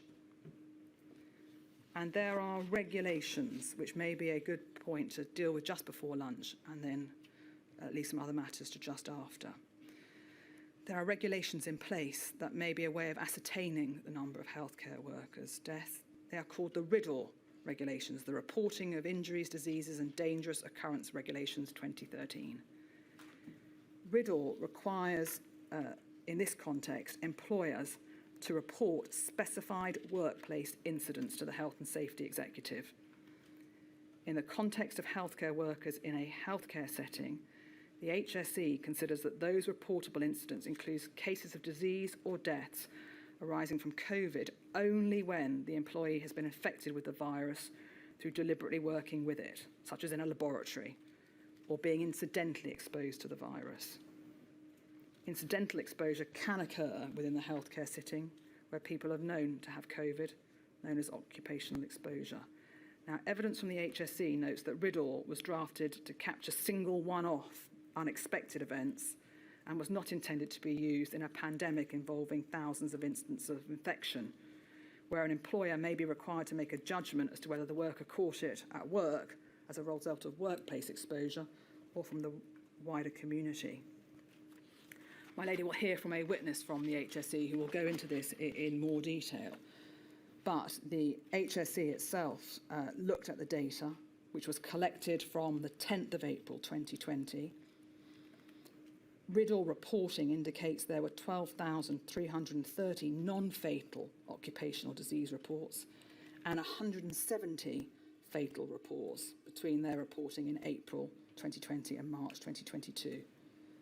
The HSE, unsurprisingly, have noted there appeared to be both under-reporting and over-reporting of COVID-19 by employers in healthcare settings. Now, on any view, the fatal reports are lower than one might have expected, given the ONS and indeed the NHS England figures that I outlined relating to healthcare worker deaths. And you will hear from Kevin Rowan, the Head of Organisation and Services at the THC, which sets out their concerns about the under-reporting of COVID-19.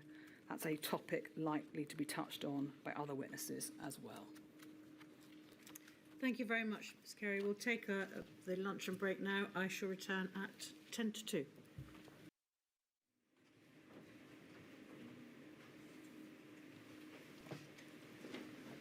Ms Carey. My lady, I know you've heard about DNA CPRs from your meetings with the bereaved groups, and so I turn to this topic next. It is undoubtedly a highly emotive topic, and so I'd like to spend a moment explaining DNA CPRs. Some of people following this may find some of the detail distressing, and so there may be people that either wish to leave the hearing room or rejoin the link in a moment or two. Cardiopulmonary resuscitation, or CPR, is an emergency procedure that aims to restart a person's heart if their heart stops beating or they stop breathing. It can involve chest compressions, delivery of high voltage electric shocks across the chest, attempts to ventilate the lungs, and injection of drugs. It is, as you will hear, an invasive and traumatic medical intervention, and most CPR, sadly, is unsuccessful.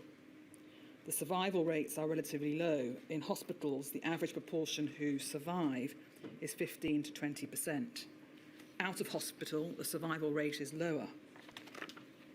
Due to the nature of the treatment, in some circumstances, CPR can do more harm than good and can cause physical injuries to the patient, in particular to their lungs and ribs. A DNA CPR notice sets out a decision not to attempt CPR. They are designed to protect people from unnecessary suffering by receiving CPR that they don't want or that won't work, or where the harm outweighs the benefits. May I make this clear? It is a specific decision made in respect of CPR alone, and it is not a decision not to treat. It should not and must not be confused or elided with an advanced care plan, which is commonly the umbrella term used for a document which records individuals' preferences and decisions about their future care and treatment. DNA CPR decisions are made or should be made based only on clinical judgment, usually by the clinician responsible for the person's care.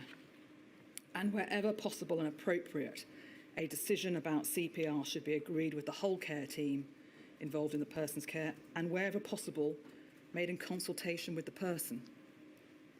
A person can state that they do not want CPR to be attempted as part of their advanced care planning, and that will be taken into consideration by the clinicians who are making decisions. The General Medical Council has issued guidance that makes it clear that if the patient lacks capacity to make a decision, a legal proxy, for example, a power of attorney, may in fact make the decision for the patient, but they must be consulted unless it is not practicable or appropriate to do so.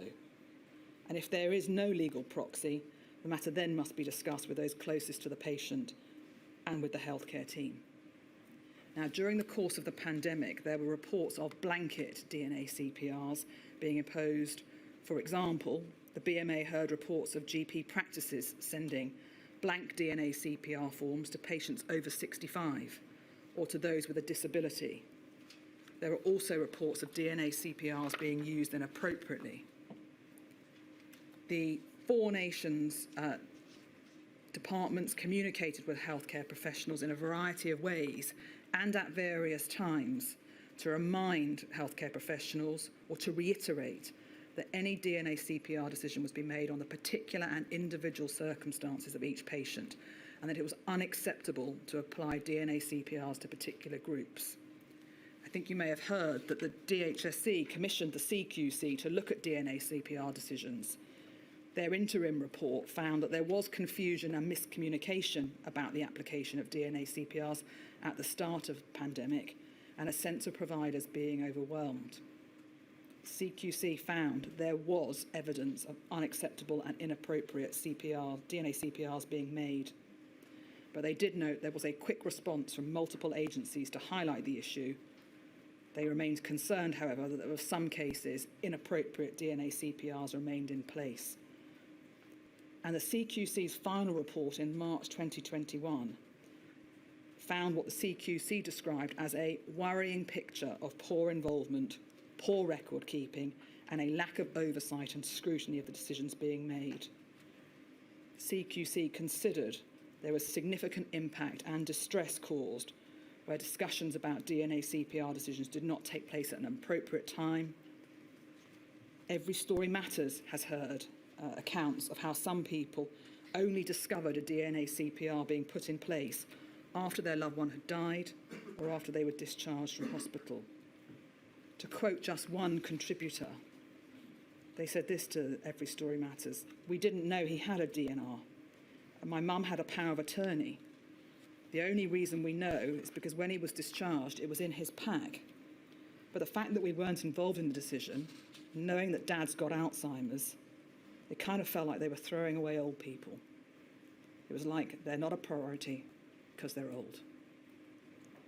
That lack of communication, plus the concerns about blanket and inappropriate applications of these notices, are matters raised by the representatives from the COVID-bereaved core participant groups, who will give evidence about the DNA CPRs and a whole range of their other concerns at the beginning and indeed at the end of the public hearings. I mentioned there that the bereaved core participant groups are the first witnesses to be called across the UK, and you will hear about the circumstances in which their loved one died and the impact this had and continues to have on them and their families. Every Story Matter report includes a chapter on end-of-life care and bereavement, and it records the pain, upset, guilt, and often anger expressed by those who could not be with their loved ones in their final days. To quote just one contributor who said this: "My mother was lying on a bed with something out of space standing by her, a reference to staff in PPE. She's been told to wave to her family on an iPad. She waved like a child and the Zoom call ended. The doctor told her she's not going to wake up again, and so she waved so hard to say goodbye to her family. I couldn't believe the doctors had told her that she wouldn't wake up after the ventilator. We watched our mother on an iPad, on a ventilator, dying." Now, my lady, whilst the need to prevent the spread of infection in hospitals was clearly a very key consideration in not allowing visitors, not being at the bedside of a dying loved one, it has caused the most immense pain and harm. Many of the witnesses you will hear from do not suggest anything other than this was a difficult balancing act. But, my lady, this is one area you may feel that the UK may need to act differently if there were to be a future pandemic. You may think it cannot be beyond the capabilities of our society to provide dignity in death, to facilitate visits at the end of life. And these may be matters that you'll wish to consider both in this and indeed in future modules. Protecting the vulnerable was clearly an aspect to the shielding programme. There is both the clinically vulnerable, the clinically extremely vulnerable, and those at highest risk, as they were renamed in Scotland in June 2021. This was a priority for the healthcare systems across the UK, and it was the chief medical officers who decided the initial groups they considered to be at highest risk, and groups were added as the pandemic progressed. Initial shielding advice was issued across the UK from about the 21st of March onwards in 2020. And those who were deemed to be clinically extremely vulnerable were advised to shield for at least 12 weeks by staying at home as much as possible, except for attending essential medical appointments or for exercise. And they were advised to avoid face-to-face contact with people outside their household.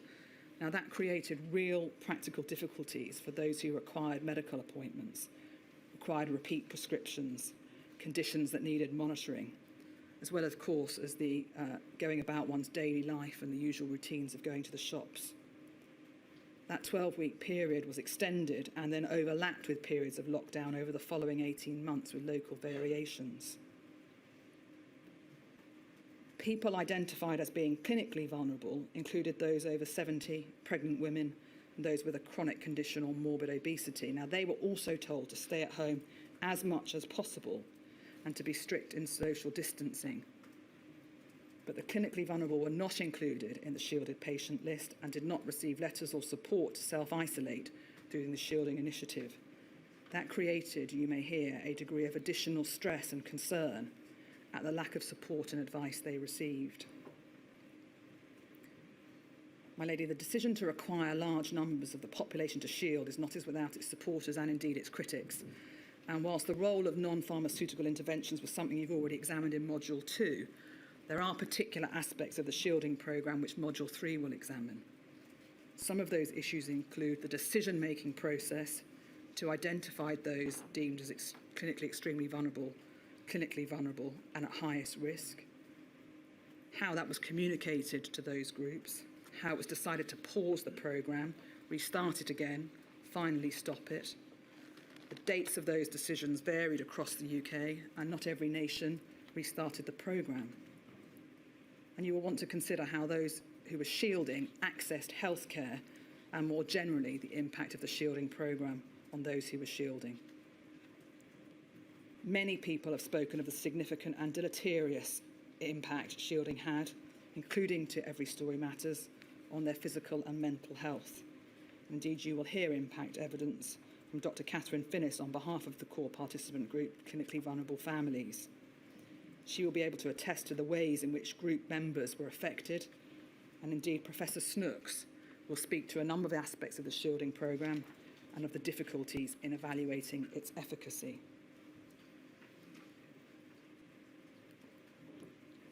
One other matter that you have heard about is long COVID. Long COVID is the term used to describe the ongoing symptoms caused by COVID-19. Sometimes it's referred to as the post-COVID-19 syndrome, but I'm going to use the phrase long COVID if I may. During the course of Module 2, you will recall hearing from Professor Breitling and Dr. Evans. They've prepared an addendum report for Module 3. They explain that long COVID is frequently characterised by fatigue, breathlessness, brain fog, joint and muscle pain, but there are in fact over 200 symptoms that have been reported, and studies have shown the reduction in quality of life and significant impacts on the sufferer's ability to continue to do the job they did before developing long COVID. In some cases, their ability to do a job at all. It is not easy to diagnose, as you know. Evidence provided by the long COVID core participant group attests to concerns about the length of time taken for their members to have their symptoms taken seriously, and their members report having their symptoms disbelieved and or minimised.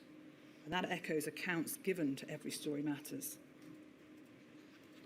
The experts will tell you that any adult is at risk of developing long COVID, although it is more common and more likely to be severe in females and those with pre-existing health conditions. People who are not hospitalised during their COVID infection can suffer from long COVID symptoms that are just as severe as those experienced by people who had been hospitalised. Access to healthcare for long COVID has been and remains variable within and across the 4 nations of the UK. There are long COVID clinics in October, started in England. In Northern Ireland, there was funding granted in November 21 for a dedicated assessment and treatment centre. And whilst there don't appear to be long COVID clinics in Wales and Scotland, there was funding allocated in both countries for long COVID care and rehabilitation. ONS data suggests that the vaccination prior to infection reduces the likelihood of developing long COVID. And my lady, clearly healthcare workers were at a higher risk of exposure to COVID-19 infection throughout the pandemic, with early studies highlighting the risk of severe disease associated with certain ethnic minority backgrounds. According to the Chief Medical Officer's technical report, the precise number of people who've experienced longer-term symptoms after COVID is likely to be substantial but remains unclear. In July 2022, the ONS estimated it was 1.4 million people in the UK. By February 2023, the ONS estimated the prevalence to be over 2 million people in the UK. In my submission, those estimates are a powerful reminder why considering the long-term consequences of pandemic diseases need to not only be recognised at the start of the pandemic, but planned for wherever possible. And I know you will want to examine the extent to which long-term consequences of COVID were considered as part of core decision-making in those early days. Module 3 has within its scope reference to non-COVID conditions. The decision to suspend all non-urgent and elective surgery has had and continues to have a significant effect on non-COVID related healthcare. Now, clearly it would not be practical or realistic for the inquiry to look at the impact on every single illness or treatment that was stopped. And so Module 3 has selected some common and important health conditions to examine in more detail. There are 4 in total, and I will briefly deal with them. Instructed to help in this task are experts in those fields, and in particular to look at the impact of COVID on diagnosis, care and treatment of the non-COVID conditions, and how treatment and diagnosis were maintained during the pandemic, the impact of the delays, impact of the delays on diagnosis and treatment on patient outcomes and on the patient's health. The first of those conditions is ischemic heart disease. That is the most common form of heart and circulatory disease, affecting over 2 million people in the UK. Often it manifests itself as a heart attack or an angina when the heart does not receive enough blood and oxygen. Professor Gale, the module's expert, states that the pandemic witnessed a substantial decline in people being admitted to hospital with heart attack. He notes that the onset of the decline in admission was before the first UK lockdown, and states that although it's not known why this occurred, he considered it maybe because the public were fearful of coming to the hospital and or wanted to protect essential clinical services for people with COVID-19, and or sadly they died in the community. That is a theme I suspect you will hear running throughout the non-COVID conditions and indeed other evidence. He states that during the pandemic there were more deaths from acute cardiovascular causes than expected, and whilst hospital remained the most frequent place of death, there were proportionately fewer deaths in hospital and more deaths at home. He considers that the data suggests the public either did not seek help for suspected heart attacks or were not referred to hospital for suspected heart attack. And he warns that the consequences of delay will lead to many more adverse health consequences. He considers that during the early part of the pandemic, there was a deficit of public information about the importance of attending hospital with symptoms of a heart attack. The inquiry is also going to look at colorectal cancer, also called bowel cancer. That is the fourth most common cancer in the UK. The two experts instructed consider that there was a substantial reduction in the number of patients diagnosed with bowel cancer during the first wave of the pandemic across all referral pathways, except for emergency presentations, which remained constant. In the first phase of the pandemic, there was a sharp fall in referrals for suspected colorectal cancer and subsequent diagnostic tests. The experts consider that in the order of 3,000 to 4,000 patients from England, 750 to 1,000 patients from Scotland, 500 patients from Wales, and 150 from Northern Ireland missed a diagnosis. The experts' critical recommendation is to keep the pathway of cancer services, meaning from diagnosis through to treatment, open during the next pandemic. And they consider that ring-fenced elective surgery hubs should be more widely used to provide COVID-free pathways. The inquiry is also considering hip replacement surgery. Now, whilst the suspension of hip replacement surgery was not life-threatening, evidence suggests that delaying hip replacement surgery was life-limiting.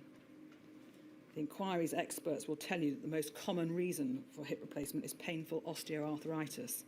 And the hip arthritis is very common. It's about 8% of the UK population over 45 have sought treatment for osteoarthritis of the hip. Professor Metcalfe and Ms. Chloe Scott will tell you that where patients have worse hip pain and function, they have worse health-related quality of life prior to their hip replacements, but they also achieve worse patient-reported outcomes after surgery. They will tell you that the pandemic led to an increase in patients attending orthopaedic clinics for the first time in wheelchairs who'd already lost their mobility and who'd missed the opportunity to have a hip replacement in a timely fashion, and who are now not suitable for hip replacement due to their frailty. One of the recommendations they ask you to consider is that in the event of a future pandemic requiring suspension of elective surgery, there should be a body committed to planning the prompt restoration of safe elective care. They consider that such planning needs to include specific recovery targets with incentives for regions and trusts to deliver them. And the final non-COVID condition is the inquiry considered it important to consider the impact of the pandemic on inpatient mental health services for children and young people. The deterioration in the mental health of children and young people during the pandemic was stark. A statement from the chair of the Royal College of Psychiatrists Faculty of Child and Adolescent Psychiatry makes clear that the rates of probable mental health disorders rose during the relevant period.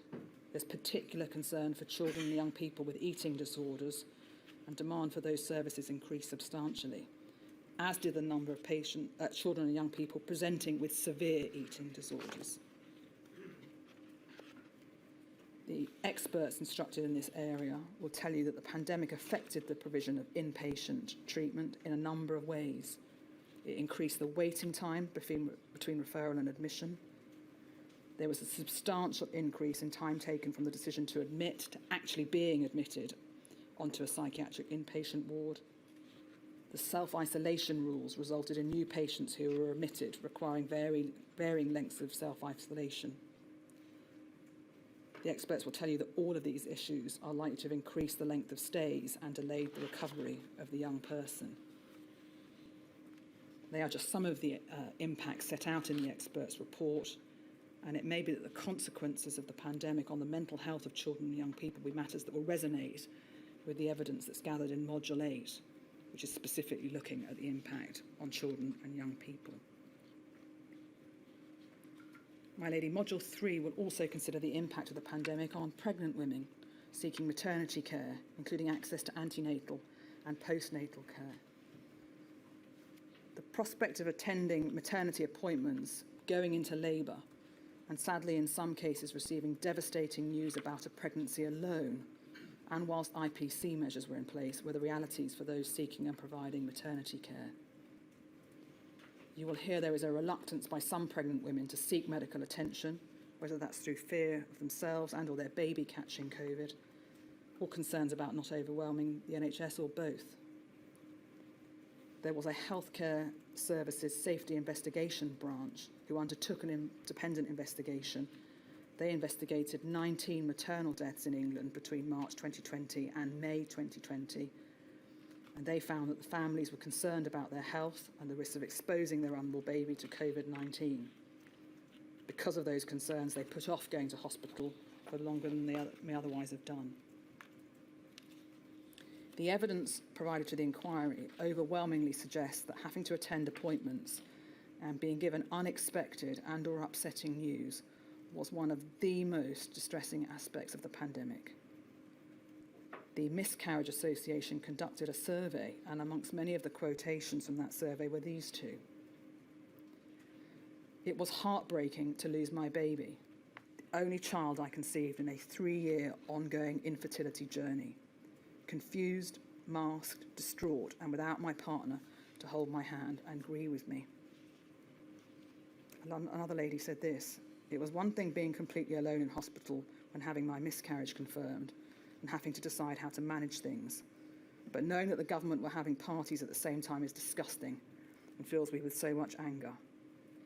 I remember meeting my husband at the entrance to the hospital to decide on how to manage things. I'll never forget the group of men standing there, waiting for their partners to come out from appointments and scans. It was so inhumane, and a memory I'll never forget." It echoes an account given to Every Story Matters, where one contributor said this: "I went to a routine midwife appointment, but she was worried about the baby and said she couldn't hear a heartbeat. She said I needed an emergency ambulance or to make my way to hospital quickly. We drove to the hospital where they were expecting me. At the doors, I was told I was the only one allowed in. We thought that the baby had died at 32 weeks gestation, yet I had to go in alone. This was one of the scariest moments of my entire life. Meanwhile, my partner had to wait outside the hospital, waiting to be told if his baby was alive or not." There appears to have been inconsistency about the rules for visitors attending appointments throughout labour and indeed afterwards. The pandemic affected decisions about where to give birth and the types of birth that women would have liked.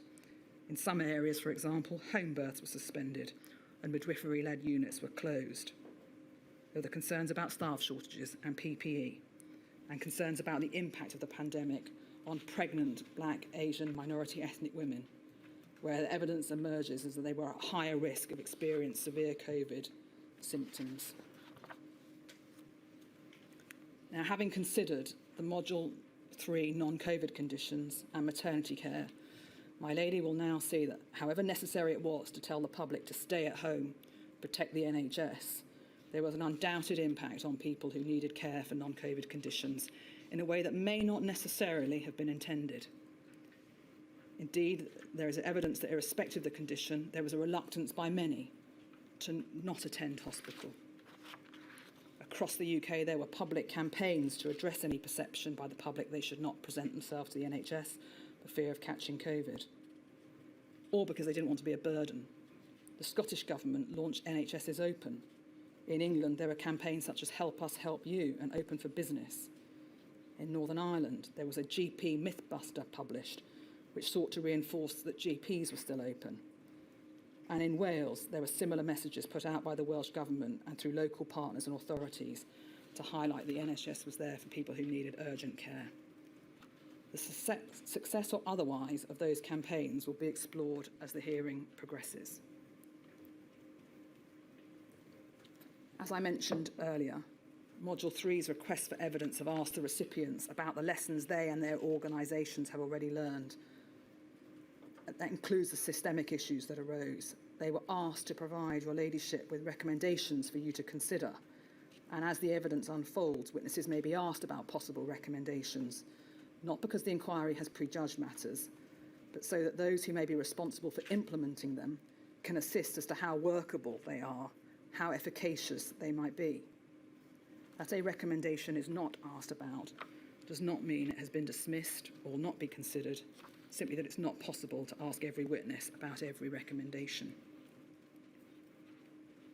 And so may I turn to where I started and the impact of the pandemic on those receiving and providing care. There is a further impact that deserves to be highlighted.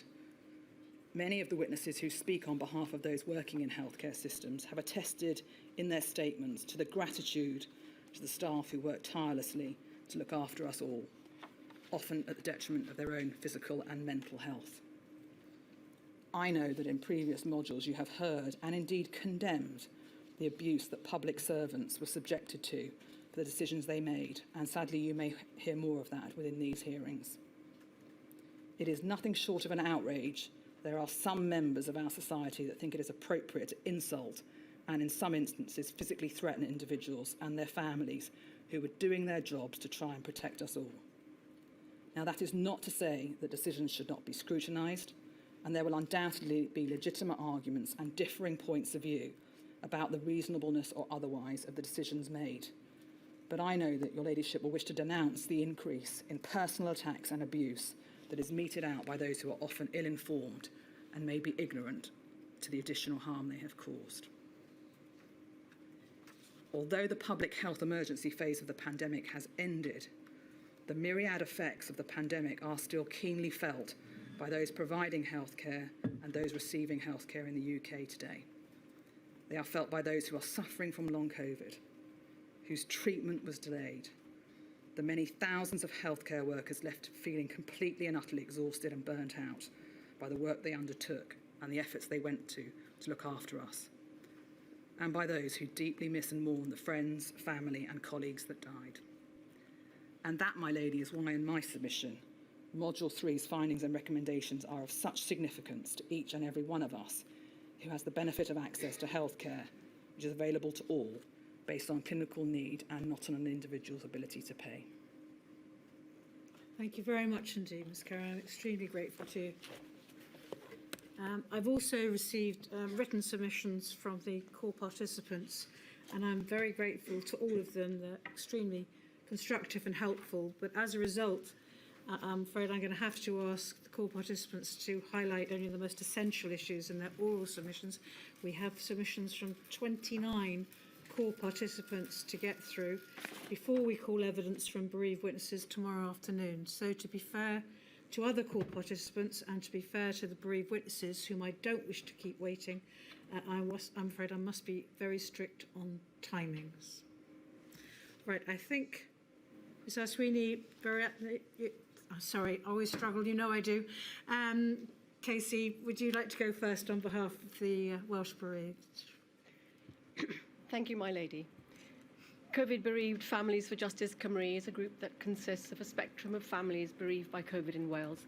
They're reluctant campaigners for truth, justice and accountability. It's heartbreaking to remember that there have been well over 12,500 deaths from COVID in Wales, yet a Welsh-specific public inquiry has been refused by the Welsh Government, so that this group is committed to securing scrutiny of all decision-making relevant to Wales in this inquiry. It's axiomatic that lessons must be learned, errors publicly acknowledged, and recommendations made for improvement in Wales. We appreciate the reassurances from the inquiry that the experiences of all 4 nations will be addressed, and we acknowledge that this is not a small undertaking. For this group, it is vital that the inquiry reflects that there are important features specific to Wales. Wales has complete responsibility for its own healthcare, and the Welsh Government remained responsible and accountable throughout the pandemic for strategic decisions and policy affecting Wales, where the population is older, poorer, and sicker than in England. There were higher levels of nosocomial infection in Wales than in England or Scotland, at least in the first wave. This group has questioned how the responses of the Welsh Government, the NHS in Wales, 7 regional health boards, Public Health Wales and many other groups are to be scrutinised in this extensive inquiry, and to what extent that is a realisable ambition. The Chair may no doubt recall that our request for a split module by nation, as with Module 2, was refused. The Module 1 report has already highlighted that there was in Wales a very complicated array of committees, teams, groups and subgroups. It was, in quotes, labyrinthine. Although Wales had its own expert medical and scientific advice, the inquiry has concluded they were not central to pandemic preparedness and resilience. So health services in Wales were unprepared for a pandemic, and this is despite a series of exercises from as long ago as 2003, modelling emergency health responses in Wales. Even leaving actual science aside for a moment, we say the inquiry has available to it overwhelming evidence of catastrophic failures of common sense and pragmatism, which had devastating consequences for the people of Wales. Was it rocket science to practice caution in the face of a rapidly rising global death rate rolling towards Wales like a tsunami? What is the cost of caution in the face of death? Is it rocket science to provide the most effective PPE in the face of uncertainty, to cascade clear IPC guidance that does not overwhelm or disenfranchise overworked healthcare workers, to provide protection and dignity to the vulnerable and the elderly? Or is the Welsh experience the consequence of serious and serial incompetence on the part of the Welsh Government and its counterparts in the UK? Is this the tale of incompetence wagging the dog of a nation's health and safety, or is the appropriate cliche that of a headless chicken? This group want accountability for failures of governance and leadership on critical healthcare provision, in particular from the Welsh Government. Blaming the UK will not be an adequate response in light of the proliferation of dedicated Welsh committees and experts. On evidence, the group is struggling to see how the Welsh experience can be thoroughly examined by this inquiry. Apart from this group, witness statements have been provided by a range of Welsh-specific witnesses, though only a small handful are being called to give oral evidence to have their accounts tested through questioning. This leaves the rest to be taken as read. How then can our criticisms of Welsh pandemic healthcare be properly explored with all Welsh witnesses? A quick illustration is that the inquiry has directed us to ask our questions about, for example, the TUC to a relevant Welsh witness. But Adam Morgan, who has provided a Rule 9 witness statement from the TUC in Wales, is not being called. So we have to turn elsewhere. We will, of course, be pursuing Welsh evidence with all witnesses as appropriate, but it is an indirect process of challenge or inquiry that defies reliable aim or answers. The Welsh Government testimony will come from on high: Frank Atherton, Vaughan Gething, Barras Eluned, Morgan, and similar. The group do not consider that a high-level gloss on what was happening in Wales will adequately discharge the commitment to inquire into Welsh processes. The shield of hindsight must not be wielded once more by Welsh Government witnesses. And there are issues of credibility to surmount. The inquiry has already encountered this with the deletion of Welsh Government WhatsApp communications and now iMessages, which remain under investigation. The Welsh Government has also been slow to provide its evidence in this module, necessitating the use of Section 21 notices by the inquiry. In relation to expert evidence, as far as we can tell, none bar one, Professor Edwards of Cardiff Hospital on primary care, is able within their professional expertise to opine on what happened in Wales. It's not considered proportionate continually to ask experts, what about Wales? Yet that is usually the first question on this group's lips. We consider it imperative that the inquiry is alert to probe the experience in Wales with all witnesses. Any gap in expert evidence in particular will, we fear, make it difficult for the inquiry to draw conclusions and make recommendations on untested Welsh evidence, save to the extent that it does not appear on paper to comply with experiences in other devolved nations, and especially England, to which the preponderance of expert evidence applies. There is danger, we say, that conclusions will be skewed towards England and risk not being applicable to the different systems in Wales for the future. On issues, our written submission is a distillation of some of our main areas of concern, and this has not been an easy task because every issue is a key issue for one or other member of the group. Across Wales and across all 4 nations, ordinary folks needlessly lost their lives. Their stories are a central part of this inquiry. The accounts you will hear from this group chime across Wales with systematic failures of healthcare at their heart through waves 1 and 2. Some of the stories frankly beg a belief. They bring into graphic relief the passive, disjointed and technocratic responses from the Welsh Government, leaving hospitals and staff floundering in the face of an unfolding disaster. A common theme in these stories is that COVID was acquired in hospital, sometimes a week or more after admission for non-COVID related reasons, for a minor leg operation, a kidney infection, or seriously heart condition and suspected sepsis, or after a negative COVID test. That the source of the infection lay within the hospital is clear in many stories. One member's loved one was moved from ward to ward, an infection control technique criticised by the Welsh Government's nosocomial investigation recently published. He caught COVID and died in ICU. There are many such stories. Vulnerable people at high risk through existing health conditions were at more risk in hospital than when shielding in the community. One member's loved one with an autoimmune disorder was placed on a main ward after a negative test on admission. Members recall seeing nurses wearing inadequate PPE or failing to renew PPE as they moved from one part of a hospital to another, and nurses walking around with face masks on their chins. A member recalls being asked to wear full PPE when visiting relatives, yet nurses wore none. Elderly and frail people were refused or had treatment delayed or were coerced into accepting do not resuscitate notices. One member was told her mother was being refused oxygen therapy based on her frailty score.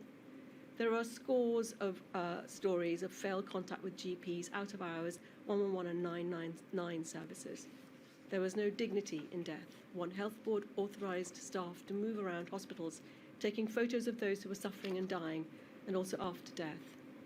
This group says it is clear that the evidence in this module will show that hospital-acquired or nosocomial infection was not inevitable. It was a result of a basic misunderstanding of IPC.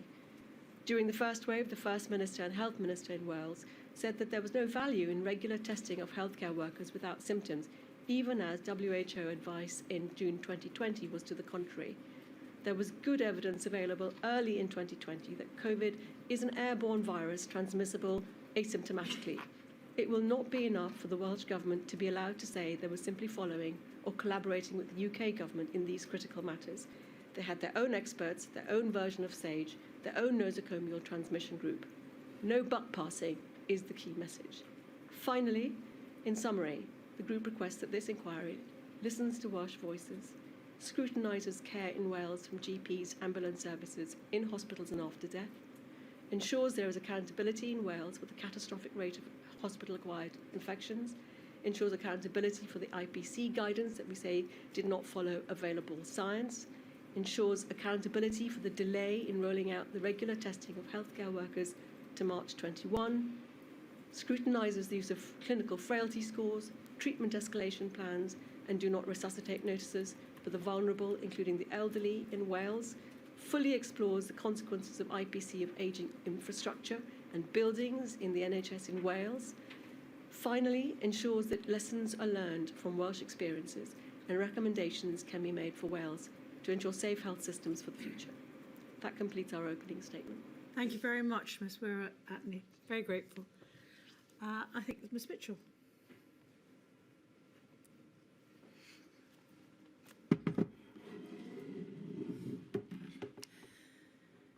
My Lady, I appear as instructed by Amar Anwar and Company on behalf of the Scottish COVID bereaved.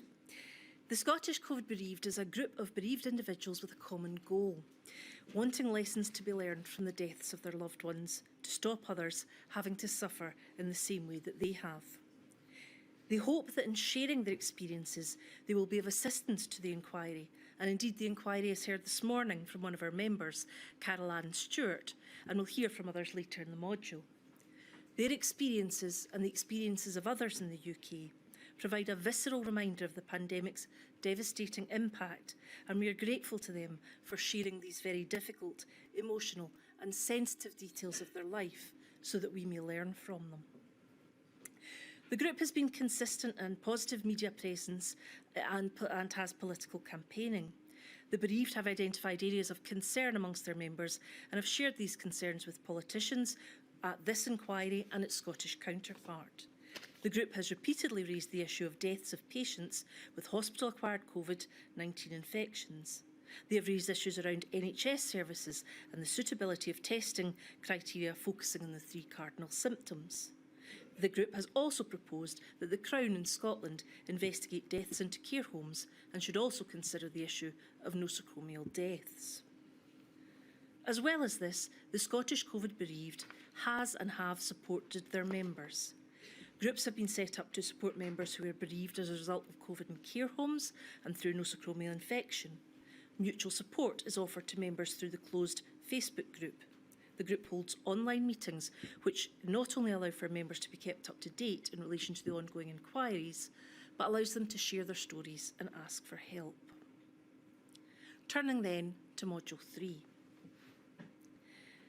In Module 1, the bereaved learned that despite the existence of pandemic planning exercises and various expert groups, neither Scotland nor the wider UK were in any way prepared for the pandemic which struck.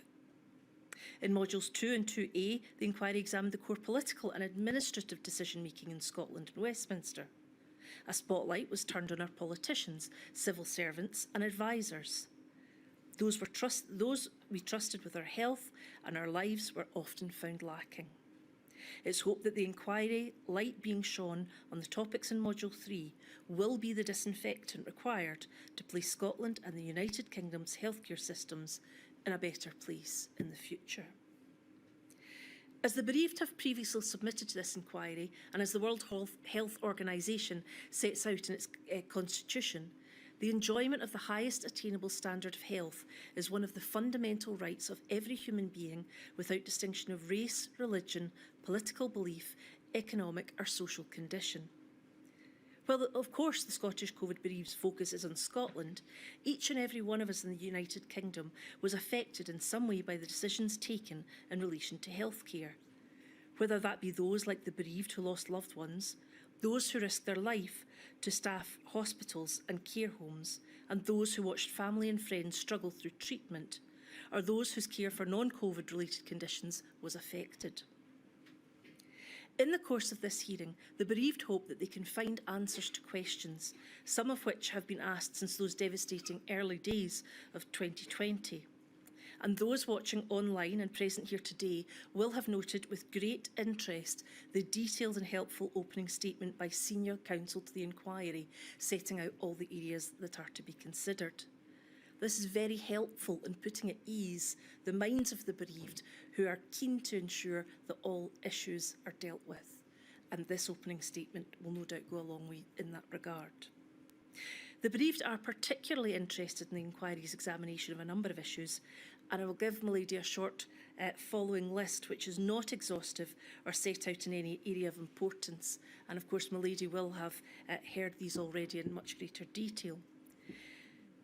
The healthcare provisions and treatments for patients with COVID, decision-making about the nature of healthcare to be provided for patients with COVID, do not attempt cardiopulmonary resuscitation, communication with patients with COVID-19 and their loved ones about patients' conditions and treatments, again including discussions about DNA CPRs, the impact of those requiring care for reasons other than COVID, issues impacting upon palliative care, the discharge of patients from hospital, infection prevention and control measures, the adequacy of PPE, nosocomial infection, restrictions on visiting patients, and shielding shielding and the impact on the clinically vulnerable.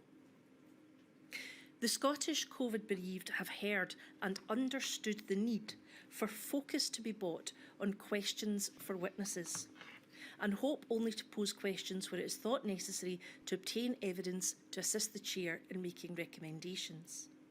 The group, of course, has equal interest in all the UK relevant witnesses. The bereaved do have other issues in relation to this module, including questions for the former CMO, Dr Catherine Calderwood. And the purpose of the foregoing list was not to list every area of concern, rather it's hoped these examples provide to the Chair an example of the breadth and depth of the issues which the bereaved hope can be covered in the forthcoming weeks. It's been clear to the Scottish COVID bereaved that the political machinations and decision-making processes highlighted in the previous modules attracted a great deal of media attention. It's hoped that those in the press maintain this interest when the inquiry looks at the sometimes technical and complex healthcare decisions that were made during the course of the pandemic. The decisions made had an unprecedented impact on the health and lives of the nation, as of huge importance to us all. Finally, the bereaved appreciate that this module and the inquiry cannot change their experiences and the experiences suffered by their loved ones. The bereaved hope that the evidence that they will hear over the forthcoming weeks, as well as giving them the answers they seek, will help to ensure that our vital healthcare system and those who risked so much to staff it are in the best possible position when the next pandemic comes. These are the submissions of the Scottish COVID bereaved. Thank you very much indeed, Ms Mitchell. Very grateful. Mr Wilcock, I think you're next. I make these opening remarks on behalf of the Northern Ireland COVID bereaved Families for Justice. And in doing so, can I say that we are grateful for the thorough overview of this module that we have heard this morning from Ms Carey, King's Counsel. And we also appreciate that you have the benefit of assistance from over 30 core participants, all of whom you will want to hear in opening, to help you in this module. And many of these core participants represent organisations or individuals with huge scientific, technical or professional knowledge of the issues you will be considering. However, those whose loved ones died because of or for want of access to health care, and those who were providing the actual frontline care can tell you about the tragic truth of that experience, thus demonstrating that throughout the topics you will be investigating, the healthcare system choices being made, directly or indirectly, were not just theoretical, but had real consequences upon untold numbers of real people. And to that end, we adopt the representations we have previously made in writing and which have been made by other bereaved family groups today on individual topics included in this module, such as visiting restrictions, DNA CPRs, and the all too frequent lack of communication which continue to cause those that we represent great anguish. The campaign that I represent are particularly anxious to assist this inquiry in ensuring that the response of the Northern Irish healthcare system to COVID and the dreadful impact that that pandemic has had on the Northern Irish healthcare system, patients and healthcare workers, are as fully dissected in this module as we have been repeatedly assured that they will be.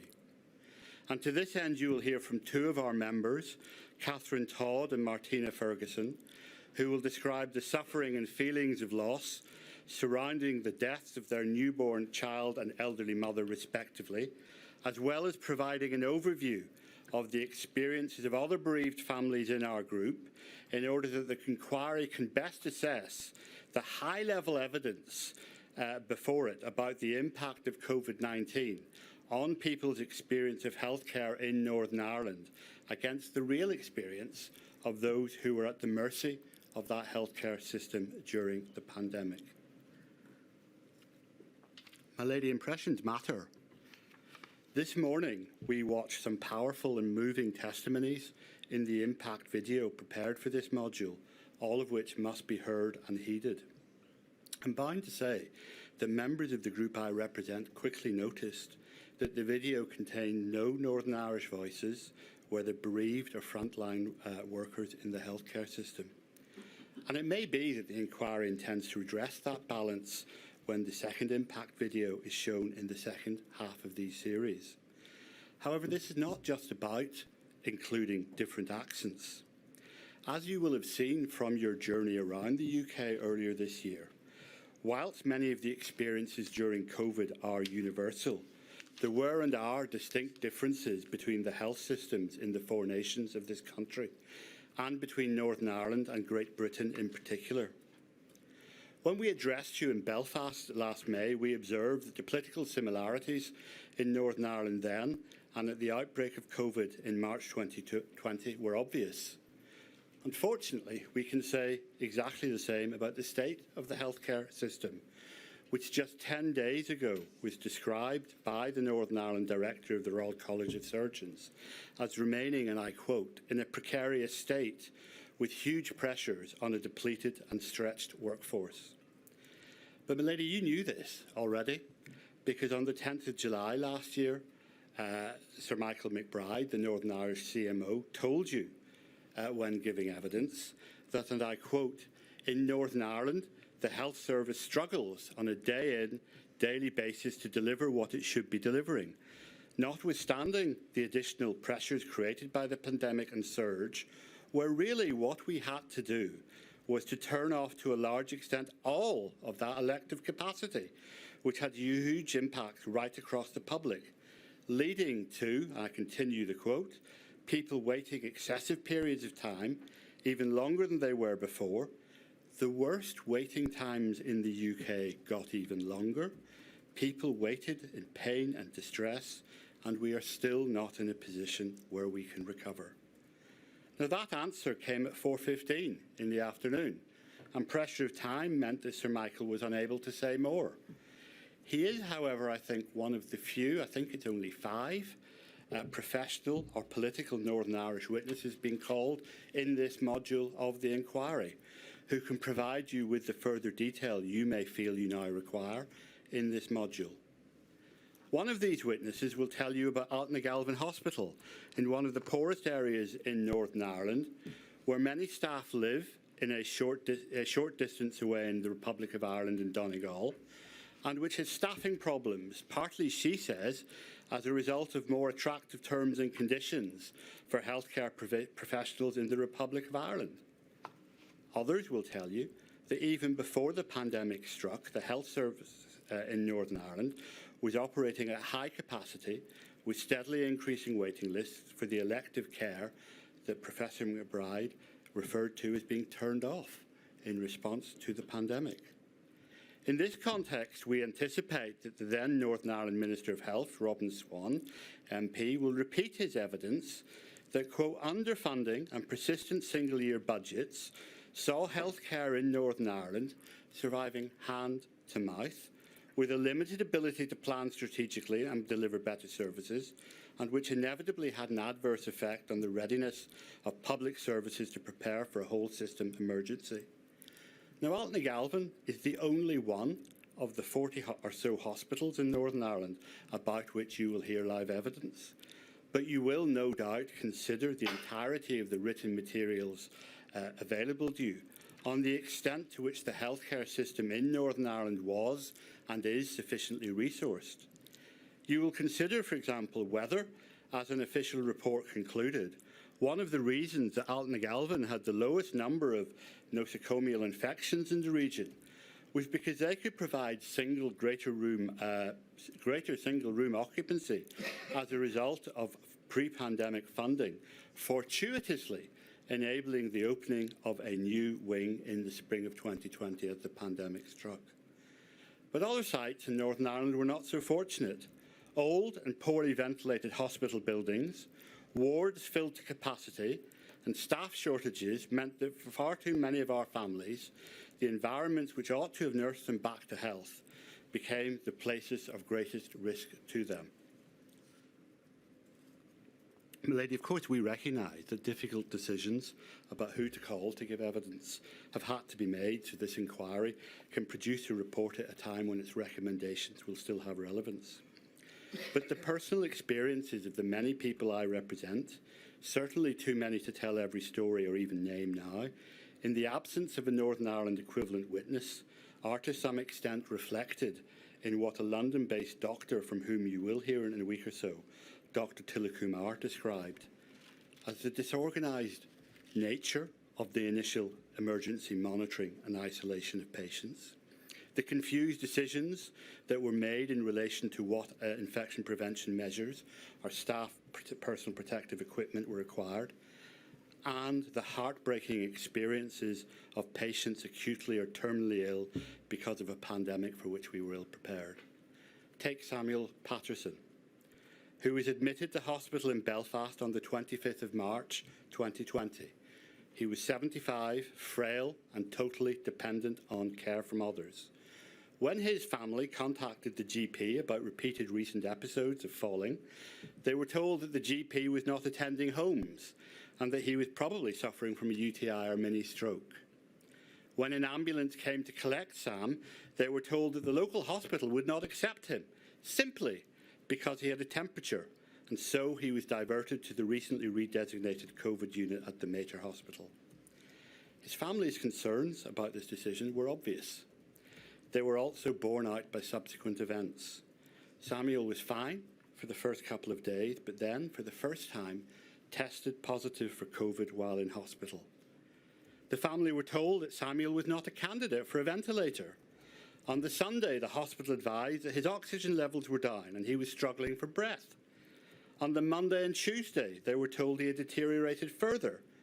And despite this, only one family member was allowed to see Samuel. And even then, the hospital thought it appropriate to emphasise the high risk on the ward, the need to remove PPE personally, and the fact that any attendee would be quarantined after the visit. At 11 a.m. the next day, on the Wednesday, the family were allowed a short phone call with Samuel, during which they told him how much they loved him, and he, even though he wasn't characteristically someone who showed his emotions, replied, "I know." Family were told that Samuel would be sedated to make him more comfortable, only to discover later that day that he had died, with only a nurse present, leaving them to contemplate horrendous questions, such as why was Samuel placed on a COVID ward in the first place, and had the hospital unilaterally imposed what the family describe as a DNR, perhaps because of Samuel's age or disability. Milady, as Sir Michael McBride observed, the damage COVID wreaked was not just to individuals and families and loved ones. The whole Northern Irish health care system continues to feel the aftershocks of its consequences. In addition to the written statistical evidence available to the inquiry, the same press reports which announced the recent remarks I quoted of the Northern Ireland Director of the Royal College of Surgeons also reported that in June of this year, available figures from the Department of Health show that Northern Irish waiting lists for people waiting for a first consultant-led outpatient appointment across just 4 of its 5 trust areas now total 340,000. 340,000 in a population of 1.8 million, around 1 in 5.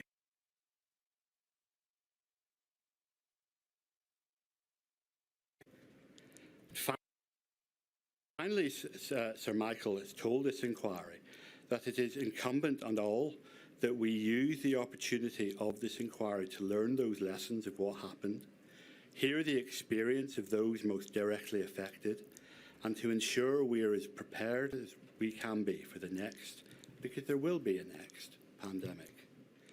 On behalf of all of those who died or lost loved ones in Northern Ireland, we will do all we can within the confines of this module to help the inquiry achieve that aim. And in doing so, we echo the call of the United Kingdom Campaign Bereaved Families for Justice, that this inquiry must not shy away from reflecting the fundamental reality that increased funding of the healthcare system in Northern Ireland will be required to ensure that it not only meets the needs of the next pandemic, but meets the needs of its citizens in the here and now. Lady, thank you very much. Thank you, Mr. Wilcock. Mr. Weatherby.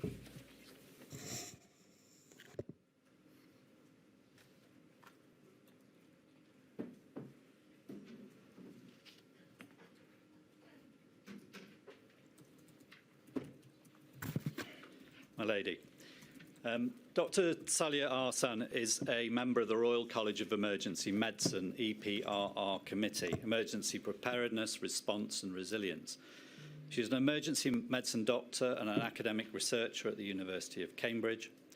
In February 2020, Dr. Arsan undertook a PHE-related medical role at Heathrow Airport, dealing with travellers who arrived with COVID-type symptoms. But her primary role was in critical care in a hospital in North Wales, where she subsequently managed patients with COVID on ITU and HDU wards. In addition to her practice, Dr. Arsan is an accomplished filmmaker and has made a number of documentaries and programmes for Channel 4 and the BBC concerning healthcare and the pandemic from her own experience. Dr. Arsan is also one of the family members I represent, as sadly her father, Arsan ul Haq Chowdhury, succumbed to the virus in December 2020. She will be the last witness you hear from in Module 3 as the group witness for COVID Bereaved Families for Justice UK, which, as you know, is the group that represents 7,000 family members spread across the 4 jurisdictions of the United Kingdom. Dr. Arsan has 5 siblings, 4 of whom are doctors, all of whom had worked at the hospital where her father died, and 1 pharmacist. Dr. Arsan is therefore particularly well placed to assist you with many aspects of healthcare and COVID as a bereaved daughter and a frontline NHS medic. In the course of her evidence, Dr. Arsan will tell you that her sister had a senior clinical position at the hospital where her father was, and that it was, quote, overwhelmed by COVID. She'll also tell you that the ITU consultant responsible for her father candidly explained that he could not be admitted to critical care or HDU because there were no available beds. And indeed, that was the picture for much younger patients too. This was a capacity and not a clinical decision, a point that chimes with comments made by Ms. Carey earlier. A very different picture painted by Boris Johnson, Matt Hancock and others who have brazenly asserted that one of the key successes of the COVID response was that the NHS was never overwhelmed. True enough, we did not see scenes from a dystopian disaster film with empty, ransacked hospitals, but the fact that hospitals and healthcare facilities continue to operate at some level must not be allowed to point to a dangerously misleading conclusion that things went reasonably well. Where acute demand for emergency and critical care services outstripped supply, those services were indeed overwhelmed and unable to function as they should. This is not a metric measured in missed targets. It's not a matter of semantics. Overwhelmed services cost lives. We have no doubt that you'll want to honour the hundreds of thousands of healthcare workers who valiantly and selflessly put themselves on the line to care for all those ill and dying. We do too, not least because we represent healthcare workers themselves bereaved, and bereaved families of many healthcare workers who died. But their efforts, their sacrifice, must not become a cloak for the austerity and underfunding and lack of planning which put them in such an untenable position. The families do not want to clap for healthcare workers. They want their services properly funded, and they want proper staffing levels and bed capacity before it's too late for the next time. I started with a simple example of lack of critical care capacity. But in fact, as you've heard, the evidence of overwhelmed healthcare services started well before hospital care. The government messaging from the outset, advising people to stay at home and to seek medical help only if really necessary, the strength of which, according to not me, but from the Healthcare Safety Investigation Branch, is said to have put off many of those who really needed healthcare. As you heard this morning, the inquiry's own primary care experts will give evidence that there was little, if any, pandemic planning in GP services and health services at all. There was a funding crisis, too few primary care doctors and healthcare staff, and a consequent retention problem. In earlier submissions, we've referred to evidence from family members of their experience of the 111 services. Rivka Gottlieb has told of the extreme difficulty in her father getting through to the service at all. And even when successful, the advice was to remain at home. Only when having taken advice from a doctor friend, were they able to express the symptoms in such a way to trigger a response, that they get a paramedic attendance, immediately determining that her father needed hospitalisation. Admitted too late. He unfortunately died in hospital.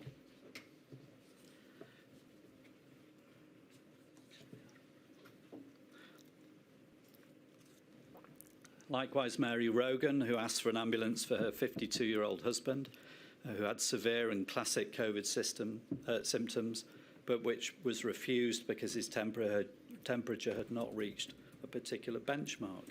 He died at home. James Yates, who lived in Scotland, again told to remain home despite serious symptoms and relevant comorbidities. He succumbed too.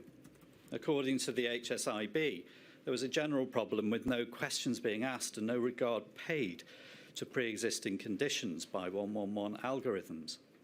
And distressing though these individual accounts are, the inquiry will want to look to whether they are just isolated examples or whether they're more general problems. In that regard, can I add two details to the ones you heard about earlier? And firstly, the HSIB found that in March 2020, only 50% of 111 calls were answered at all. Secondly, there's evidence of further problems in those that were answered in passing them on to expert clinical advisors. So no surprise then that the inquiry expert Professor Snooks has concluded that both of those services, 111 and 999, were at times overwhelmed. She also says that existing inequalities may have been exacerbated. In that vein, we've examples of where it appears that algorithmic questioning failed to take account of racial characteristics. You already heard about oximeters. But Lobby Akinwola's father sought assistance from the 111 service. He was asked whether his lips had turned blue, a question which might well have been appropriate for a white person. Were services such as 111 equipped to deal with patients from different backgrounds, or was there institutional racism which led to the failure to consider the needs of large sections of our communities? Patrick McManus had multiple sclerosis. He was an NHS Deputy Ward Manager, honoured in February 2020 by the City of Derry and Strabane for services to nursing. Weeks after, he contracted COVID and sent home from work. His condition worsened, but the 111 service told him that he could leave the house simply because he'd passed a 7-day marker, presumably acting on an algorithm. Subsequently taken into hospital, a DNA CPR put on his record, apparently without consultation, and sadly he died.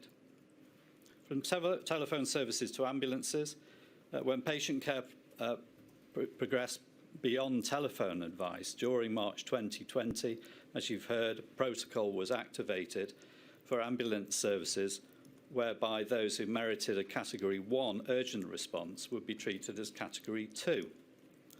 It appears that the times for expected ambulance arrivals were vastly increased at peak COVID times.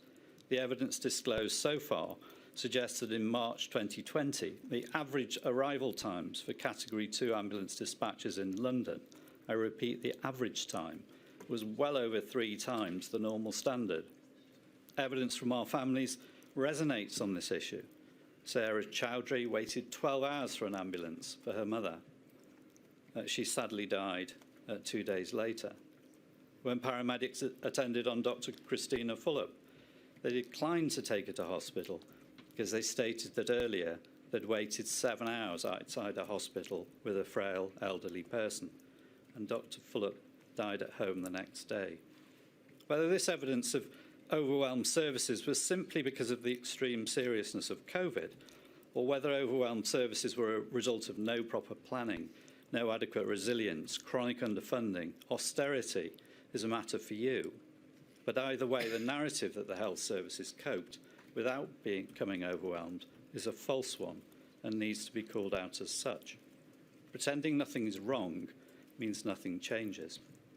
From ambulances to hospitals, critical care bed capacity referred to earlier, but we already heard evidence in earlier modules that the UK had the lowest number of doctors and nurses per capita than any other comparable OECD country.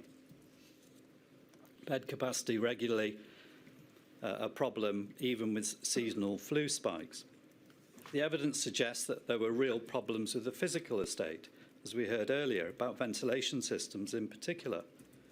In each area the inquiry delves into, we urge it to consider carefully the level of planning. We anticipate it'll find precious little beyond the 2011 flu plan. And if that's right, it's a shocking dereliction of duty by those responsible over many years. I know what's been said about DNA CPRs. No less than 422 of our families have raised with us issues relating to DNA CPR. The concerns relate to a range of matters, but the sheer volume indicates serious problems with this part of the system. Were there proper plans in place for consultation with patients and their loved ones? Many of our families report that records indicate there were family consultations when they had not in fact occurred. Was there inappropriate use of DNA CPR as a means of managing or prioritising care capacity despite its real purpose?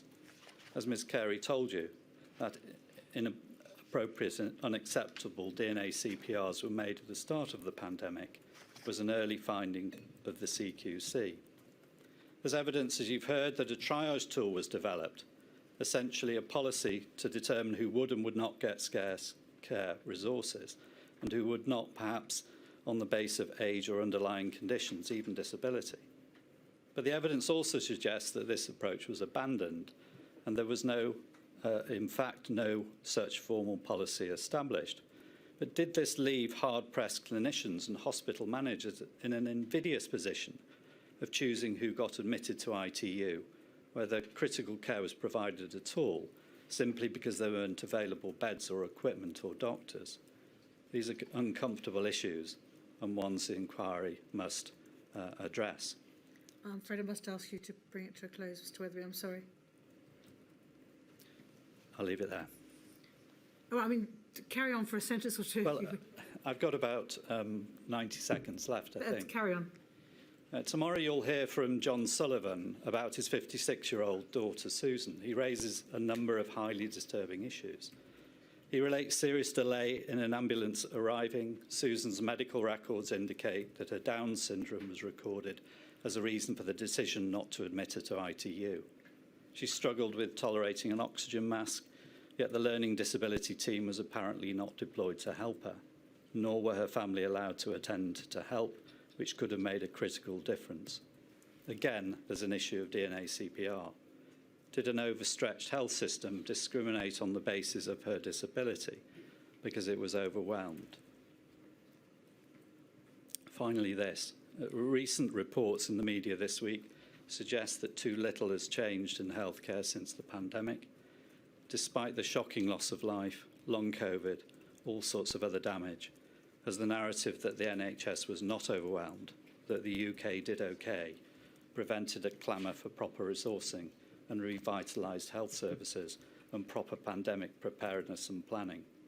In our submission, if that's so, the central mission of Module 3 must be to redress that fiction before another emergency comes upon us. Those are our submissions. Thank you very much, Mr Weatherby. Very grateful.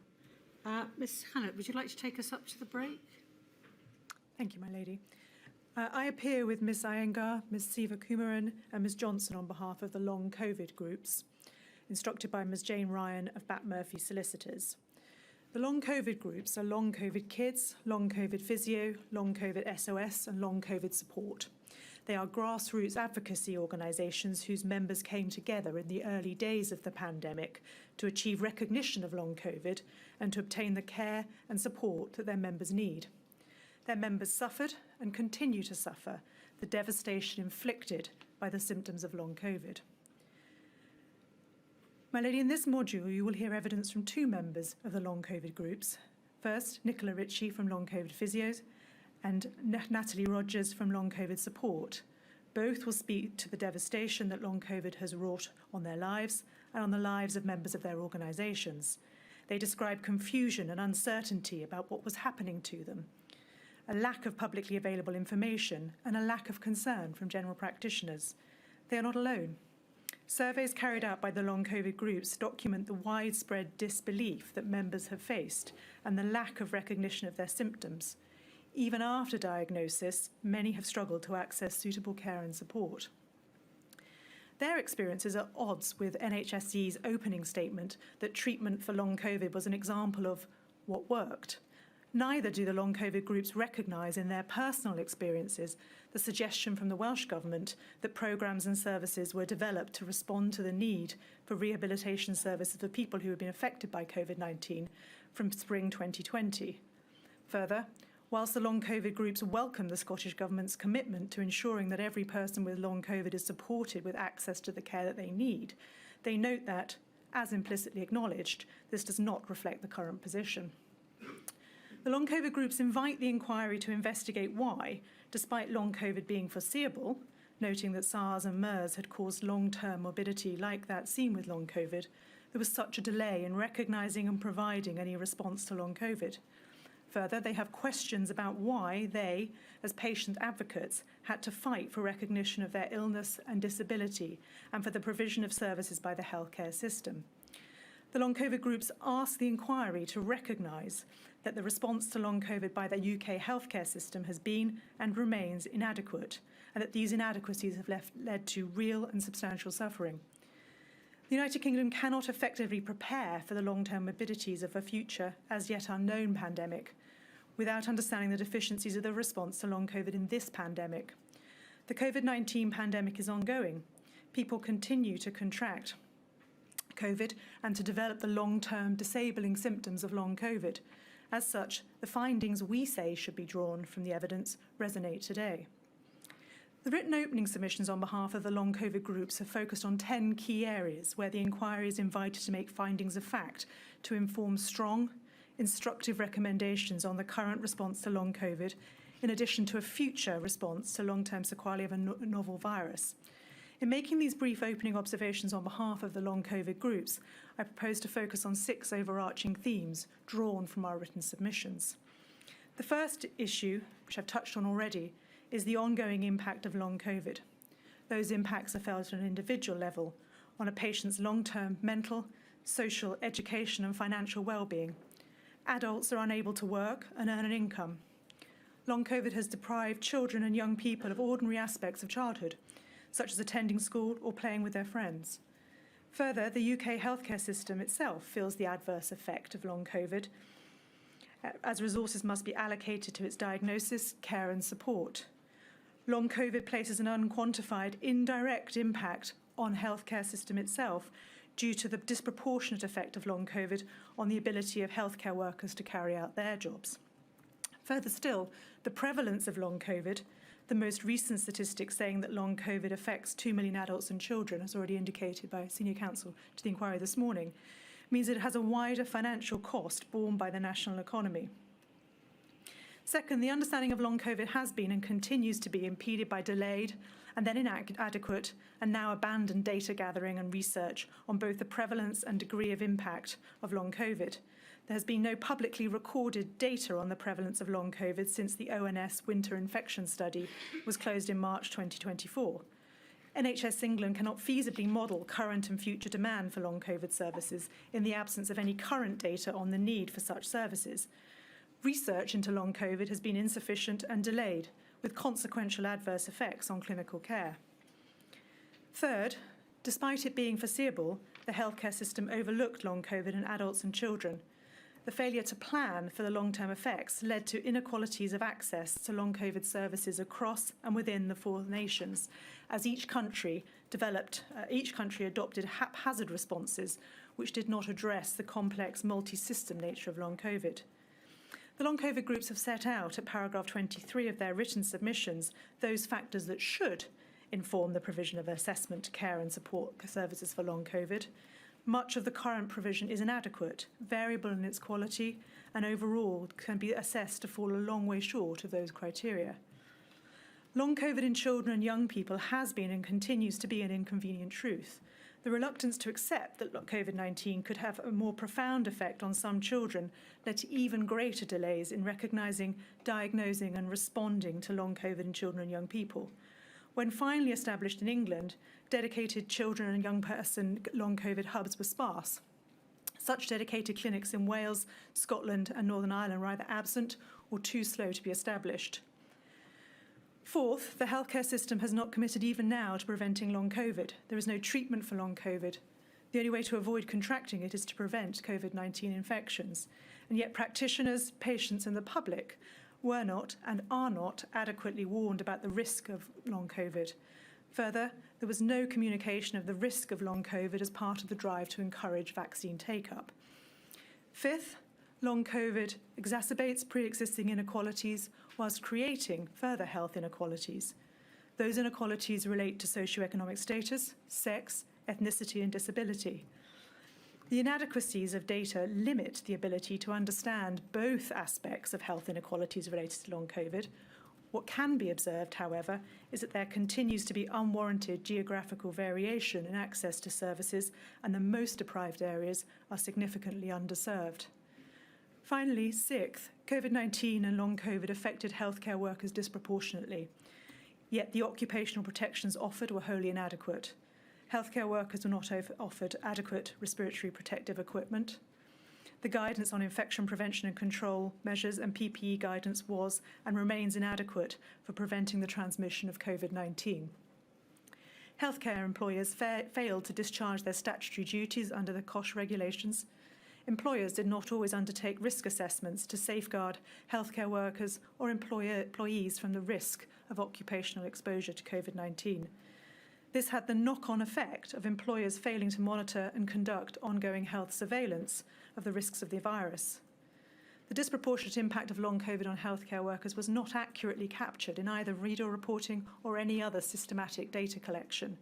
For example, as of October 2023, the Health and Safety Executive report that only 36 reader reports relating to long COVID across all sectors have been received. My lady, the long COVID groups look forward to assisting the inquiry with its important work in Module 3. Those are the submissions on their behalf. Thank you very much indeed, Ms Hennett. I'm very grateful. We shall break now and I shall return at 3:25. I would like to get as far as Mr Thomas this afternoon if we can. I doubt, Ms Sengupta, if we're going to get to you wherever you are waiting patiently, but we'll get through what we can. Thank you. All rise.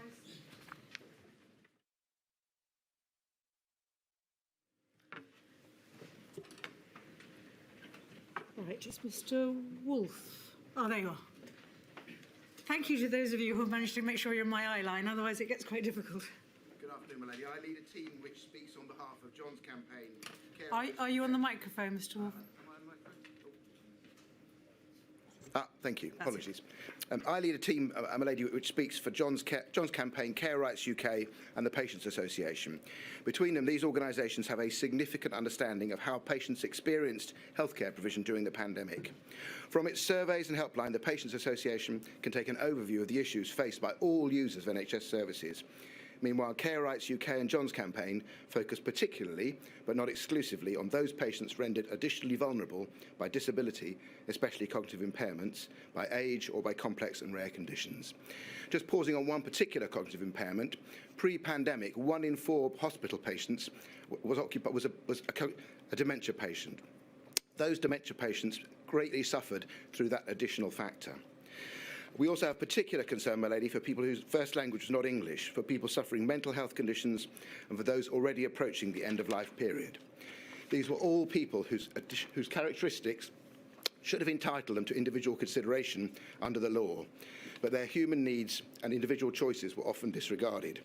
They were not always protected from harm. They were placed at a significant disadvantage compared to the rest of the population. In far too many cases, their existing conditions actually worsened, sometimes to the point of hastening their deaths. We also speak, my lady, for the forgotten section of the healthcare system, the unpaid family carers whose value to the economy has been calculated to outweigh the entire NHS budget. Their value to the individuals who support it, and in supporting professional carers, is inestimable. The single and persistent failure to understand their importance was deeply damaging and entirely avoidable. During the pandemic period, all three of our organisations helped to support people denied treatment by including policies of separation, by isolation and other non-pharmaceutical interventions. We also undertook surveys, collected first-hand experiences and tried to make those in authority aware of the consequences of their decisions. For instance, we shared Rachel's experience. Rachel is a former nurse. Her brother suffered from depression and was taken to hospital after an overdose. Rachel explained how visiting restrictions during the pandemic prevented her from supporting him in hospital. She said this: "When in A&E, Chris was still saying he wanted to die. We asked if one of us could stay with him to be his voice, but this was dismissed due to COVID. He said he didn't trust himself to be left alone. Yet despite requesting admission to a psychiatric hospital, he was discharged with no follow-up care and no communication with his family. He died by suicide in February 2021. We also shared Claire's experience. Claire's father, Bruce, had Parkinson's and was admitted to hospital following a serious fall. Claire was his registered carer and was initially able to be with him every day, continuing her care, particularly focusing on his Parkinson's needs. He was recovering well, though very confused. When he contacted COVID, he was moved to a different ward. Claire was forbidden to visit, despite the fact she'd recently had COVID herself and had the vaccinations. His Parkinson's treatment came to an end because the nurses had no time and she was not there to support them. His COVID infection passed, but his overall decline was rapid and irreversible. His official cause of death was pneumonia. Claire says that I fear that the sudden and dramatic separation from us caused him distress and despair, potentially resulted in him giving up hope of recovering. She spoke of her own distress and added, "I feel that my father should have had a right to our loving presence and care during the last weeks of his life. If I had been given permission to wear PPE and care for him in the isolation ward, the risk to me would have been minimal and it would have been greatly outweighed by the benefit to my father and to all of us." Against that background, we draw the inquiry to some attention to some broad themes. Theme 1, access to basic healthcare during the pandemic was restricted across the whole range of settings. Theme 2, there were widespread problems with communication in healthcare at every level that affected both access to healthcare and its quality. Theme 3, the role of family and friends in healthcare was not well understood and was severely disrupted with discernible adverse effects and irreversible damage. Theme 4, care staff didn't always have training to undertake healthcare tasks when professional health carers would not visit. Finally, Theme 5, people with disabilities and complex conditions suffered the most severe restrictions and were given the least support. Milady, in our written submissions, we describe our concerns about the exclusion of people living in care homes from the mainstream healthcare system. We describe our concerns about inappropriate and occasionally coercive DNA CPR directives. We describe our concerns about poor quality arrangements for end-of-life support and family access. And we describe our concerns about conflicting and inconsistent regulations and the damage done through overhasting of hospitals without care and testing. All of those things were obvious and foreseeable consequences of the restrictions introduced to address the pandemic. But the government failed to take steps to mitigate them or to communicate how patients' rights and access to essential healthcare should be protected, consistent with the need for infection control. Turning then to the inquiry process itself, our written submission also explains how proper analysis of the impact of the pandemic on healthcare systems will require the inquiry to take specific account of the broad range of settings in which individuals receive healthcare, from their own homes to hospitals to care homes and other residential healthcare settings. The inquiry will also need to scrutinise the intense focus during the pandemic on infection control at the expense of many other healthcare issues. And so we would like the inquiry particularly bear in mind the following things. Firstly, healthcare is not just delivered by medical professions in hospital settings. Secondly, the failure to treat family carers as part of a healthcare team damaged the quality of and access to healthcare for individuals who relied on family carers to advocate for them, interpret their needs and ensure they received the healthcare they needed. And of course, it also made the job of the professional carers harder. The decision to discharge patients from hospital and residential healthcare settings without testing for COVID-19 had a devastating impact on individuals who live in those settings. Next, guidance and regulations across the UK was often conflicting, confusing and lacking in clarity. Clear guidance would have obviated some of the harm caused to vulnerable groups. Next, there were serious issues with the provision of palliative and end-of-life care. Next, human rights of individuals and the need for individualised assessments more rather than less important in times of crisis.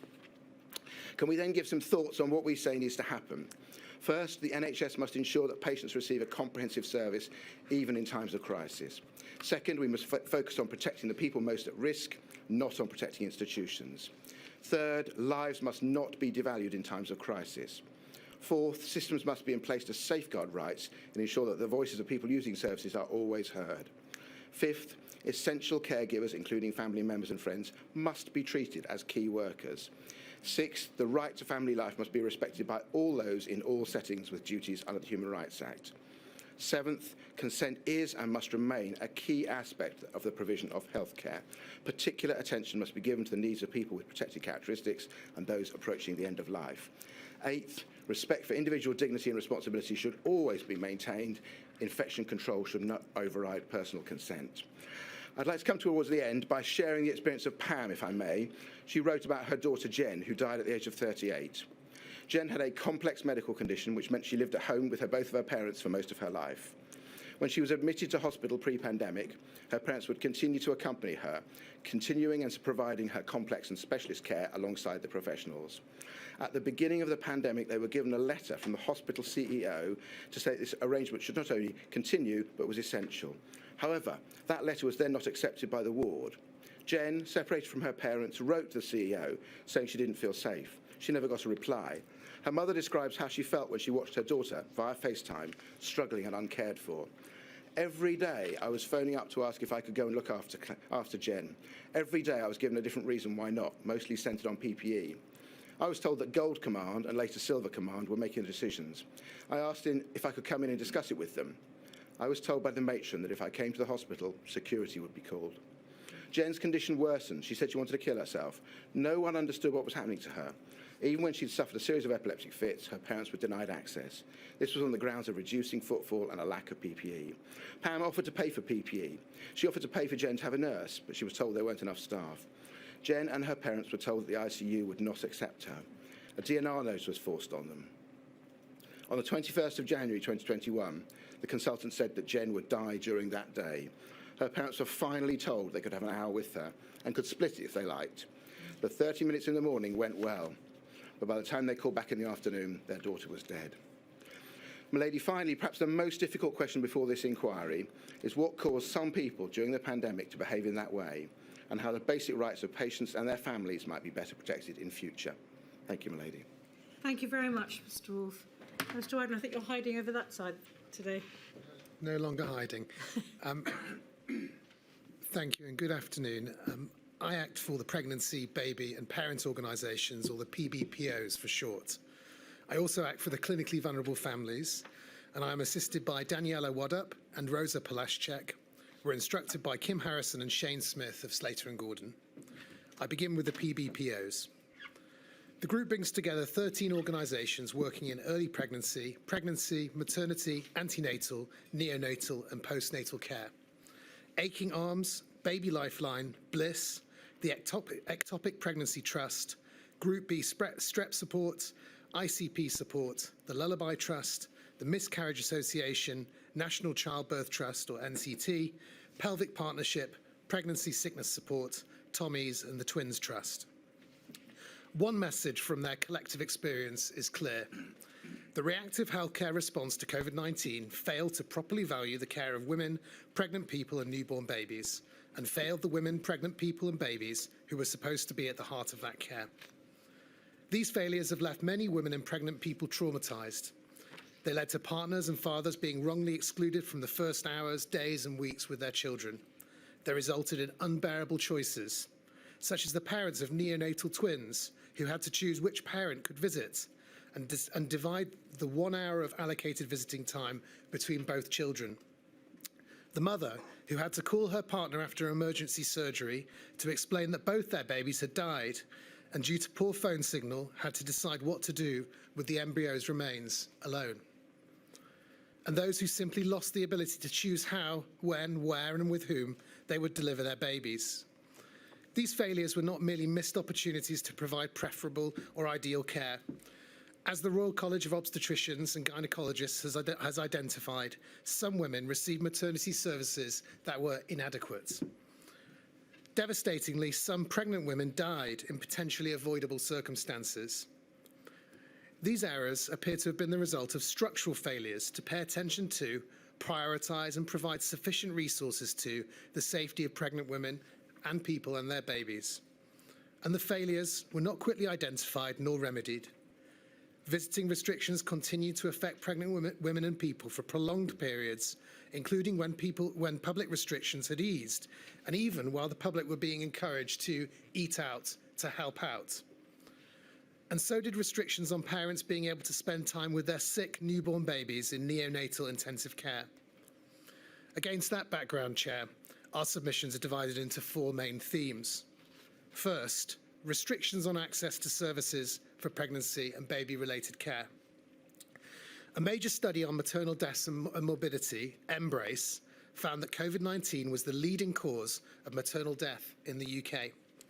And this disproportionately affected Black and Asian ethnic minority women. It found that improvements in care may have made a difference in 76% of those maternal deaths from COVID-19. These were failures to ensure adequate care was given to pregnant women and people, amplified by an already under-resourced system in which women and minorities' voices were routinely dismissed. These failures were also not merely a result of an inevitable struggle to respond to a novel virus. The study found that clear guidance was either not known about or not applied. Chair, the PBPOs invite the inquiry to investigate whether the lack of attention and prioritisation of maternity and related services was indicative of structural failures to recognise the importance of continued care for women, pregnant people and children. Staff shortages also had a major impact on the provision of services, and notably on the choices pregnant women and people could make about where and how to give birth. As early as the 23rd of March 2020, the day that lockdown was announced, the Chief Nursing Officer from England was informed that London Ambulance Services had advised it could no longer guarantee ambulances would be available to attend to home births or a woman giving birth in a standalone birth centre if an obstetric emergency occurred. She was also informed that epidurals might not be available if anaesthetists were required to attend to COVID-19 patients. In April 2020, 57% of home birth services were closed in England.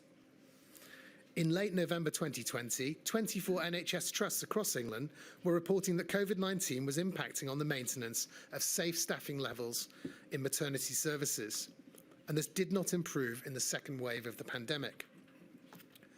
For ectopic pregnancies, access to non-surgical treatments and to laparoscopic surgery was reduced due to COVID-19 related restrictions. And that meant some women were forced to have more invasive procedures than they would have wanted if they had the choice. Another major impact of COVID-19 was the limited ability to provide face-to-face care, particularly in the community, including once people were discharged home. There was reduced access to midwives and health visitors, exacerbated by the absence of contact with direct family due to the lockdown restrictions. This left many new mothers and families isolated. Without either face-to-face support from specialists or from friends and family, women and their partners could not access effective bereavement care. We submit the inquiry should treat bereavement and postnatal support as a crucial form of pregnancy-related healthcare provision. The PBPOs have submitted evidence which shows that women and pregnant people express consistent fear of COVID-19 and that this discouraged some who ought to have sought early pregnancy or maternity care. We request, Chair, that the inquiry investigates how information was communicated during the course of the pandemic and how this contributed to confusion and misunderstanding of how pregnant women should engage and seek care. Our second theme is visitor restrictions, or another way of putting it, preventing pregnant women, people and babies from receiving essential support. Infection prevention and control, or IPC measures, were a necessary part of promoting safety in healthcare settings. But decisions to impose restrictions on visitation and support caused disruption and distress to pregnant women, pregnant people, babies and their families. It was eventually recognised across the UK in various iterations of visiting guidance that birthing partners are an essential part of the caregiving team for the pregnant women or birthing people. The PBPOs remain concerned, however, that visiting restrictions were imposed without sufficient care and without appropriate weight being afforded to the harms caused by isolating women and birthing people and all their babies. By 16th of July 2020, only 19% of units allow partners to attend antenatal scans. And although 97% of units were allowing partners to attend births, that is a slightly misleading statistic, because half of those units only allowed partners in once active labour was confirmed. How individual trusts applied that was inconsistent. One result was that some women and pregnant people felt coerced into vaginal examinations to determine if labour was sufficiently established, so that their partners could finally enter the room. Other women's care suffered because they had no family or support people available to them to help to understand what was being said by staff. The Health Services Safety Investigations Body reports a rise in stillbirths during COVID-19 and identified that around 43% of the birth incidents they investigated involved a mother who did not speak English as their first language. The PBPOs submit that the inquiry should closely scrutinise decision-makers' understanding of the IPC risks in early pregnancy, maternity and neonatal care, the proportionality of the restrictions imposed, and, centrally, the impacts of those restrictions. Could alternative IPC measures to blanket visiting restrictions been considered and used? And we invite the inquiry to examine the clinical justifications for and proportionality of the restrictions placed on allowing pregnant women and people a support person during all forms of care. And also the delay until December 2020 in providing national guidance on visiting in maternity services. Our third theme is inequalities in care of pregnant women and babies. The PBPOs are concerned about areas of inequality which emerged in the delivery of early pregnancy, maternity care and neonatal services during the pandemic. And we submit the inquiry should consider the long-term impact on future generations of the inequalities in maternity and neonatal care which were further baked in through the pandemic. Our final and fourth theme is PPE care and contact with babies and impact on families. One woman whose baby was in the neonatal ward said PPE made her feel cut off from her baby. She's 8 weeks old and I haven't kissed her yet. There were extraordinary and upsetting experiences for many parents, and there seems to have been a failure to consider the wider health consequences of imposing blanket rules, such as mask wearing for new parents in the name of general public health, and at the expense of skin-to-skin contact. In conclusion, the PPPOs call for the inquiry to make sure that pregnant women, new parents and infants are not overlooked in future pandemic responses and public emergencies, that inequalities are highlighted, and that the care of pregnant women, pregnant people and newborn babies is properly resourced so that fundamentally they are safe. I'm moving on now to the clinically vulnerable families. CVF is a grassroots organisation born of the pandemic. It represents the clinically vulnerable, the clinically extremely vulnerable, the immunosuppressed and their families. I start with this point, Chair. Some 18 months ago, on the 28th of February last year, you held the first preliminary hearing in this module. As you know, we were not in this hearing room, but in a cavernous function suite in a hotel. After each advocate spoke from the same lectern, and before the next one could begin, a gloved employee painstakingly wiped the lectern down. When I stood up to make my submissions, I held up my client's CO2 monitor, which I have again here, and I asked, on their behalf, what about the air quality? What about ventilation? COVID is airborne. What, I asked, was the inquiry doing to ensure that the air in the hearing centre was well ventilated and cleaned? Over the months that followed, my clients had extensive discussions with the inquiry staff, who, to their credit, have been diligent and accommodating. Air filters, the machine which is behind me, were provided and a CO2 monitor sits on top of it. Why do I start here? To use fashionable language, the inquiry and CVF have been on a journey together. And that journey illustrates the journey which the UK has been on too, towards understanding and accepting that COVID is airborne. It doesn't just exist in large droplets which fall onto surfaces, it floats through the air. COVID is airborne, three of the most important words in this inquiry. A number of questions arise. Who knew? When did they know? When should they have known? Those are classic questions for lawyers. But finding out who knew what and where, and who should have known what and when, will not bring back a single life of the over 200,000 that have died, the vast majority of them clinically vulnerable, including many healthcare workers and people who caught COVID-19 in hospitals, which were supposed to be places of safety. A crucial question, we say, is what are the implications of what we know now? Ms Carey this morning referred to the inquiry's important forward-looking perspective. That is music to the ears of CVF. The fact that COVID is airborne is an inconvenient truth because it undermines many of the major messages given out during the pandemic to the public. Hands, face, space. What about air? It undermines much of the guidance, which was the foundation of how patients and healthcare workers were protected, or as it turned out, unprotected. For much of the pandemic, the clinically vulnerable and clinically extremely vulnerable were told if you follow some simple rules, you'll be protected. You will be shielded. But as the evidence in this module will show, there was a paradox. The people who were given the strictest precautionary advice at home were the same people who were most likely to have to spend time at GP practices and in hospitals. And there, they were exposed to a serious risk of contracting COVID-19. The clinically vulnerable were told to take personal responsibility, wash their hands and keep their distance. But by focusing on personal responsibility, public authorities may, at the same time, have been washing their hands of their own responsibility. Patients cannot be responsible for the environments in healthcare settings. Institutions are responsible for those environments. The realization that COVID-19 is airborne requires a paradigm shift in our understanding of how to protect everyone from the virus and any airborne pathogen, including the flu. We need better ventilation, air filters, high-quality masks.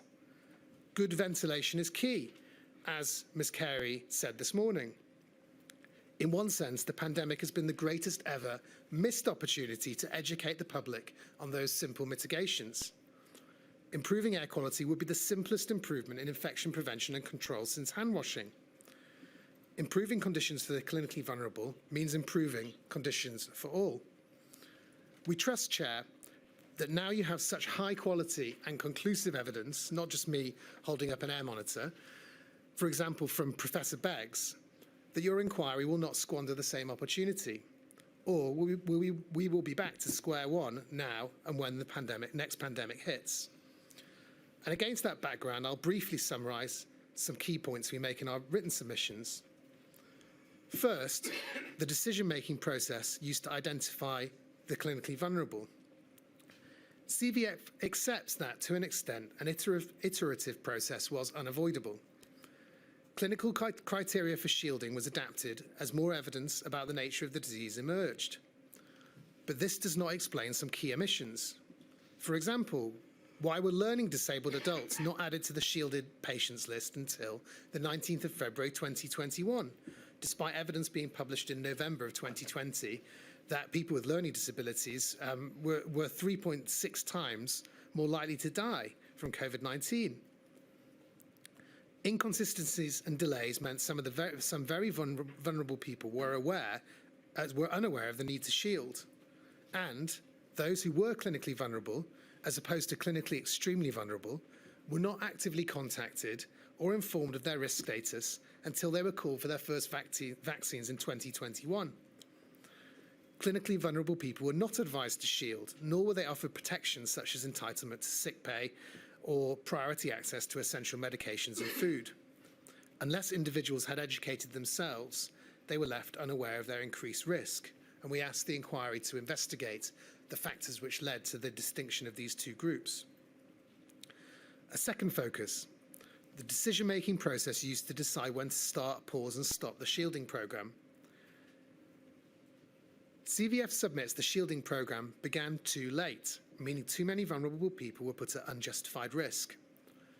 CVF also has serious concerns about the abruptness with which the shielding programme ended. In CVF's factual evidence from Dr. Catherine Finnis, which reflects many members' concerns, she describes stopping shielding as like falling off a cliff. When national shielding advice and associated support came to an end on the 31st of March 2021, around 30% of the 3.8 million people in the shielding list had still not received a first dose of the vaccine. And for some clinically extremely vulnerable people, the vaccine was not particularly effective for them in any event. Chair, we invite you to investigate whether the shielding programme should have ended at that stage, and whether transitional or rehabilitative support after the end of the shielding programme was fit for purpose.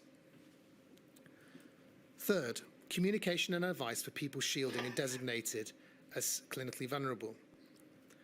People shielding and those designated as clinically vulnerable and at the highest risk had the right to expect timely, evidence-based and sensitive communications and advice. Yet they frequently felt as if they'd been forgotten or as if their needs and concerns did not matter. On a most basic level, vital communications, such as those advising people to shield, did not always reach the right people or reach them in good time. And we invite you to scrutinise, Chair, the underlying reasons for these problems, the effect of vulnerable people exposed, unsafe, and as a result of widespread public misunderstanding at a risk of discrimination and abuse. Fourth, the impacts of the shielding programme. Shielding undoubtedly protected some of the most vulnerable, but it also had negative psychological and social effects, as well as practical limitations.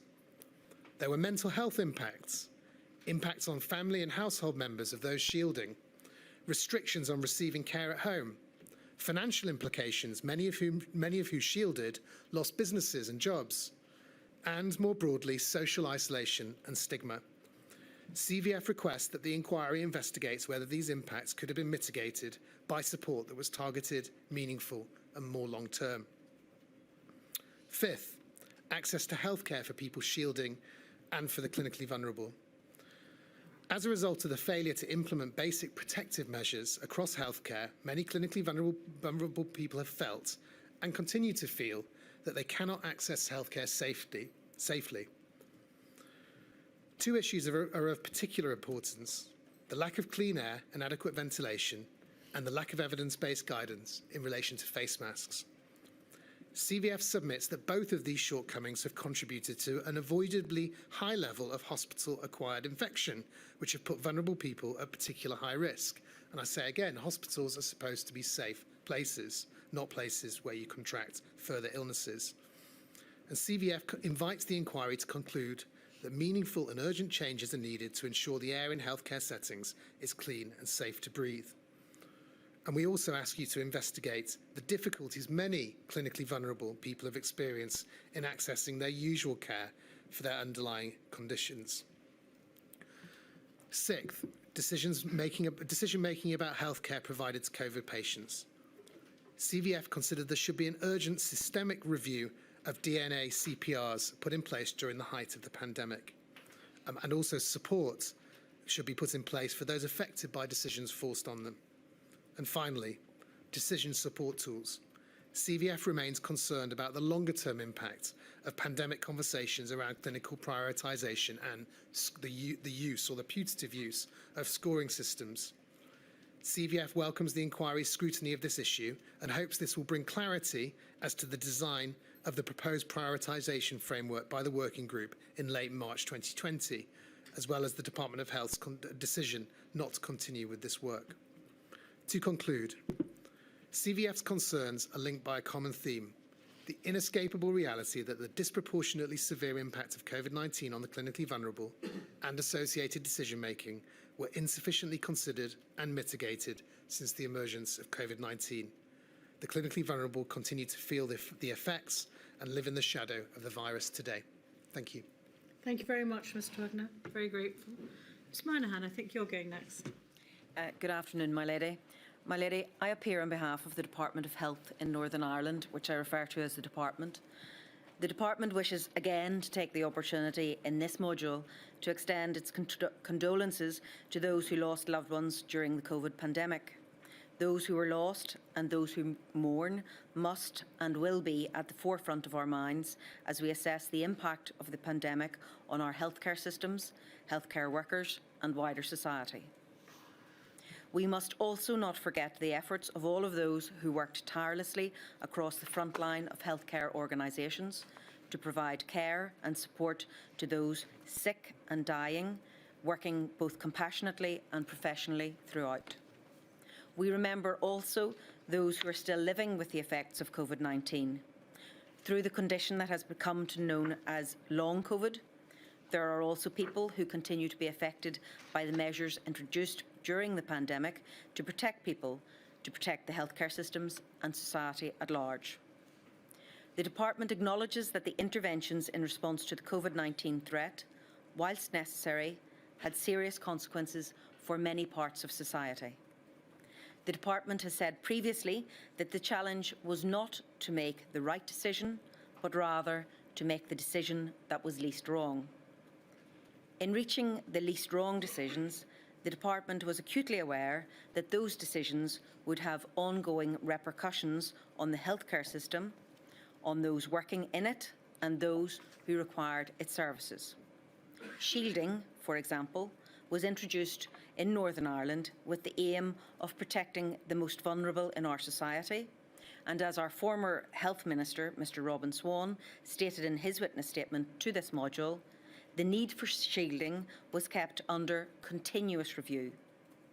The significant impact that shielding had, both in terms of loneliness, isolation and the deleterious impact on mental health, was shown by the findings of the Patient and Client Council survey. These findings indicated that shielding resulted in a detrimental social and psychological effect on a significant group of those who responded to that survey. It was in light of those findings, once shielding was paused in Northern Ireland on the 31st of July 2020, that, unlike in England, it was never reintroduced in Northern Ireland. The Department's advice to the Northern Ireland Executive ultimately led to the implementation of various measures in response to the pandemic. This response included shielding, the closure of schools, shops, restaurants and hotels, social distancing and the wearing of masks. Whilst the Department has previously acknowledged that these measures impose a huge cost on society, it remains of the view that the advices given and the decisions taken were the optimum choices at the time, based on the state of knowledge at that time. The Department ensured that these measures were reviewed regularly and were intended to only be as restrictive as was strictly necessary. This module has the benefit of an expert report from Dr. Ji Yin Shin, Professor Dinah Gold and Dr. Ben Warren on infection prevention and control. In respect of visiting guidelines, the learned author's conclusion was that it was unlikely that any iteration of visiting guidance would satisfy all relevant stakeholders, who all have very different priorities and responsibilities. My lady, the Department considers that this is a conclusion which could be drawn in respect of visiting guidance applied equally across all healthcare settings, but throughout the pandemic in Northern Ireland, it evolved as knowledge of the virus increased, including transmission rates and community prevalence. The Department was motivated to keep the most restrictive measures in place for as short a period as was possible. The same approach of minimising the restrictions of non-pharmaceutical interventions was mirrored in a more formal way in the Health Protection Coronavirus Restrictions Regulations of 2020.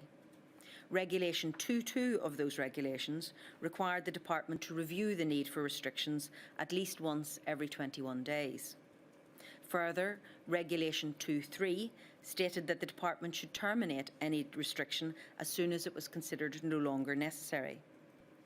The Department considers that it carried out these responsibilities with the utmost of concern, and it advised the Northern Ireland Executive in relation to the possibility of relaxing restrictions each time it became apparent, whether from scientific or medical advice and data, that those restrictions were no longer necessary or proportionate.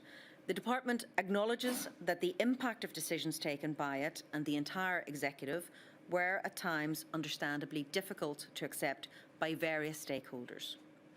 However, we consider it is a testament to the people of Northern Ireland that the vast majority of them did rise to this challenge and followed the restrictions in a way that ultimately reduced the overall impact of COVID-19.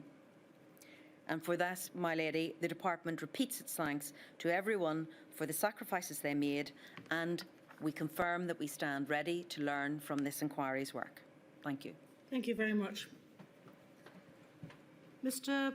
Pisani, have I pronounced it correctly? My lady, yes. I think you need the microphone, though. Is that working? That's it. Thank you. My lady, I make submissions on behalf of Mind, the leading mental health charity in England and Wales. The focus of this module is on, in relation to mental health, children and young person inpatients. But Mind reminds the inquiry that the pandemic had a profound impact on all people struggling with their mental health. One study found that people with serious or severe mental illness were almost 5 times more likely to die during the pandemic than people without severe mental illness. On the 13th of November 2020, the then Chief Executive of Mind issued an urgent communique, warning that the nation was in the grip of a mental health emergency. Mind identified the personal trauma this was causing individuals, but also the added strain on the NHS. Mind urged the government to learn from what went wrong in the first wave of COVID-19 and make sure people could get prompt access to the help they needed in order to protect both their mental health and the NHS. Mind's current Chief Executive, Dr. Sarah Hughes, now finds herself making very similar recommendations today, with an emphasis on, first, a need for forward planning for mental health provision in the event of further pandemics.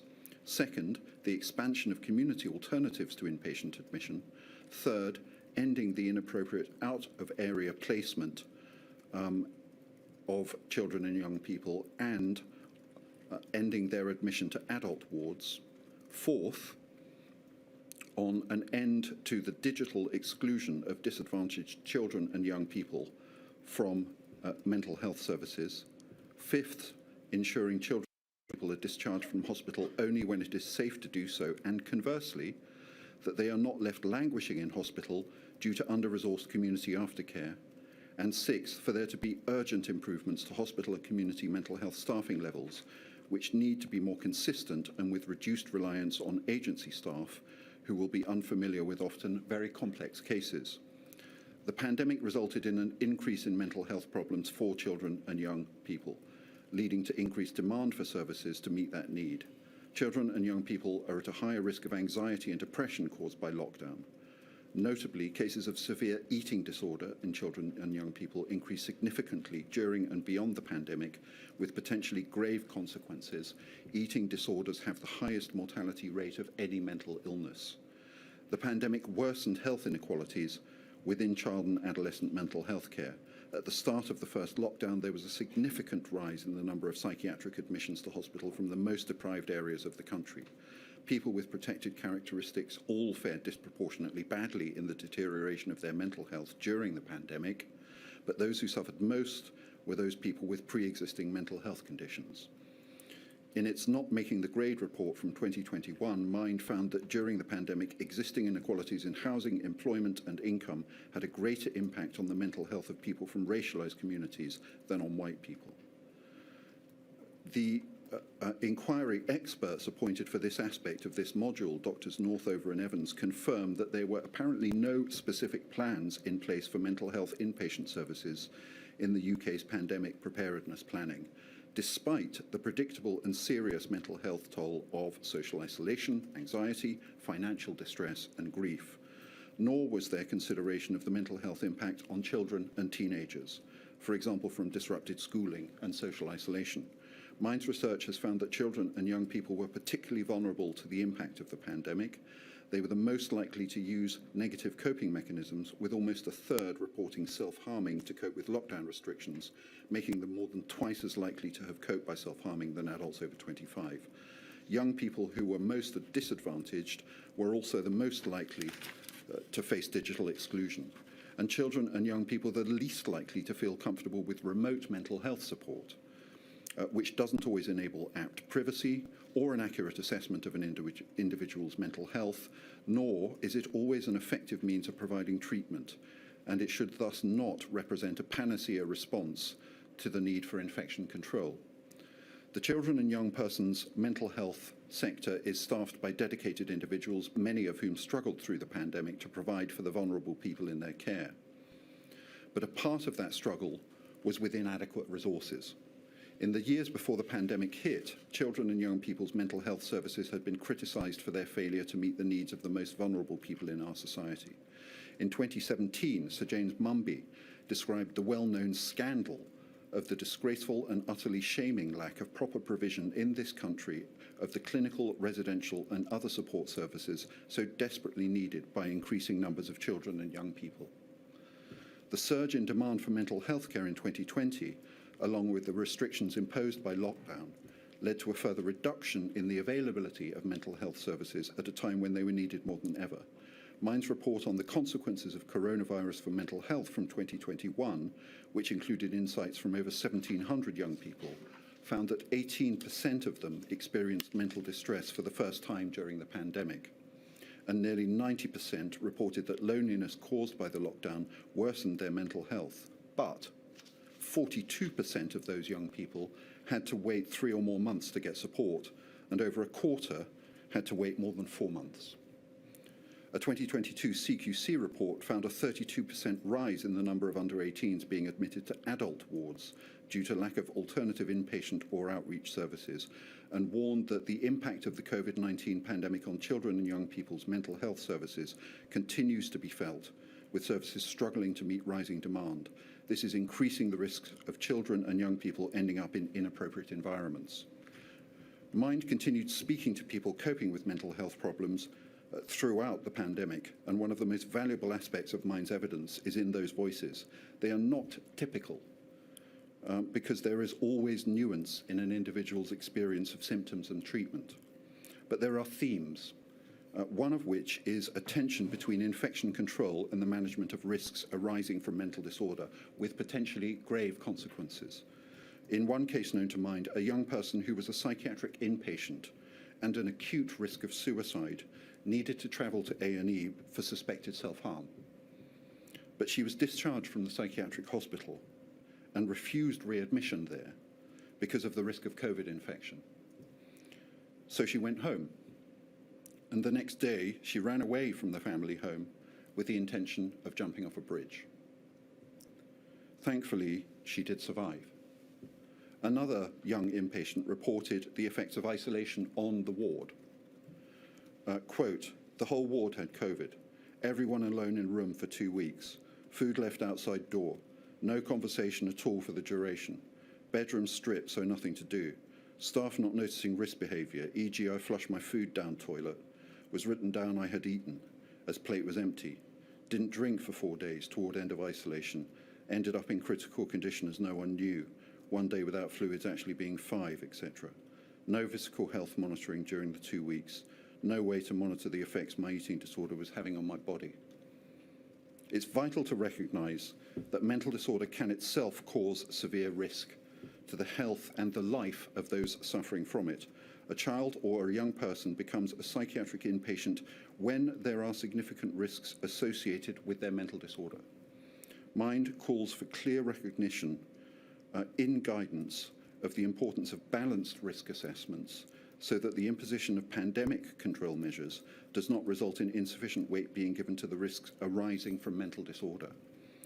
Inpatient services represent one end of a spectrum of treatment strategies that should be available to children and young people when they need them, at the level on that spectrum that they need them. On the other side of the ward doors, adequately resourced community resources and mental health services are a vital part of what should be a cohesive system by which to provide children and young people in mental health crisis with timely intervention. This is the only way to ensure that young patients who have been discharged from inpatient services get the aftercare they need to promote sustained recovery and avoid readmission. And prompt community treatment can prevent deterioration and the need for readmission, thus relieving the pressure on inpatient beds. Society has a duty to our children and young people to ensure that mental health services are prepared for the consequences of the next pandemic. If we fail that duty, we fail a generation that now has unprecedented insight into its own mental health and into the need to seek help. That insight represents societal progress. In May 2022, Mr. Justice MacDonald reminded us that the development of children and young people and the development of society are intrinsically and inseparably linked. If there is a failure to safeguard and promote the welfare of the children and young people, then society as a whole will suffer. Planning for the mental health effects of a pandemic on children and young people and the allocation of resources to a long under-resourced sector is urgently needed. In the event of further pandemics, all mental health services must be prepared for the foreseeable effects on the psychological well-being of the generations that represent our future. Those are the opening submissions of mine. Thank you very much for your help. Mr. Simlett. Good afternoon, my lady.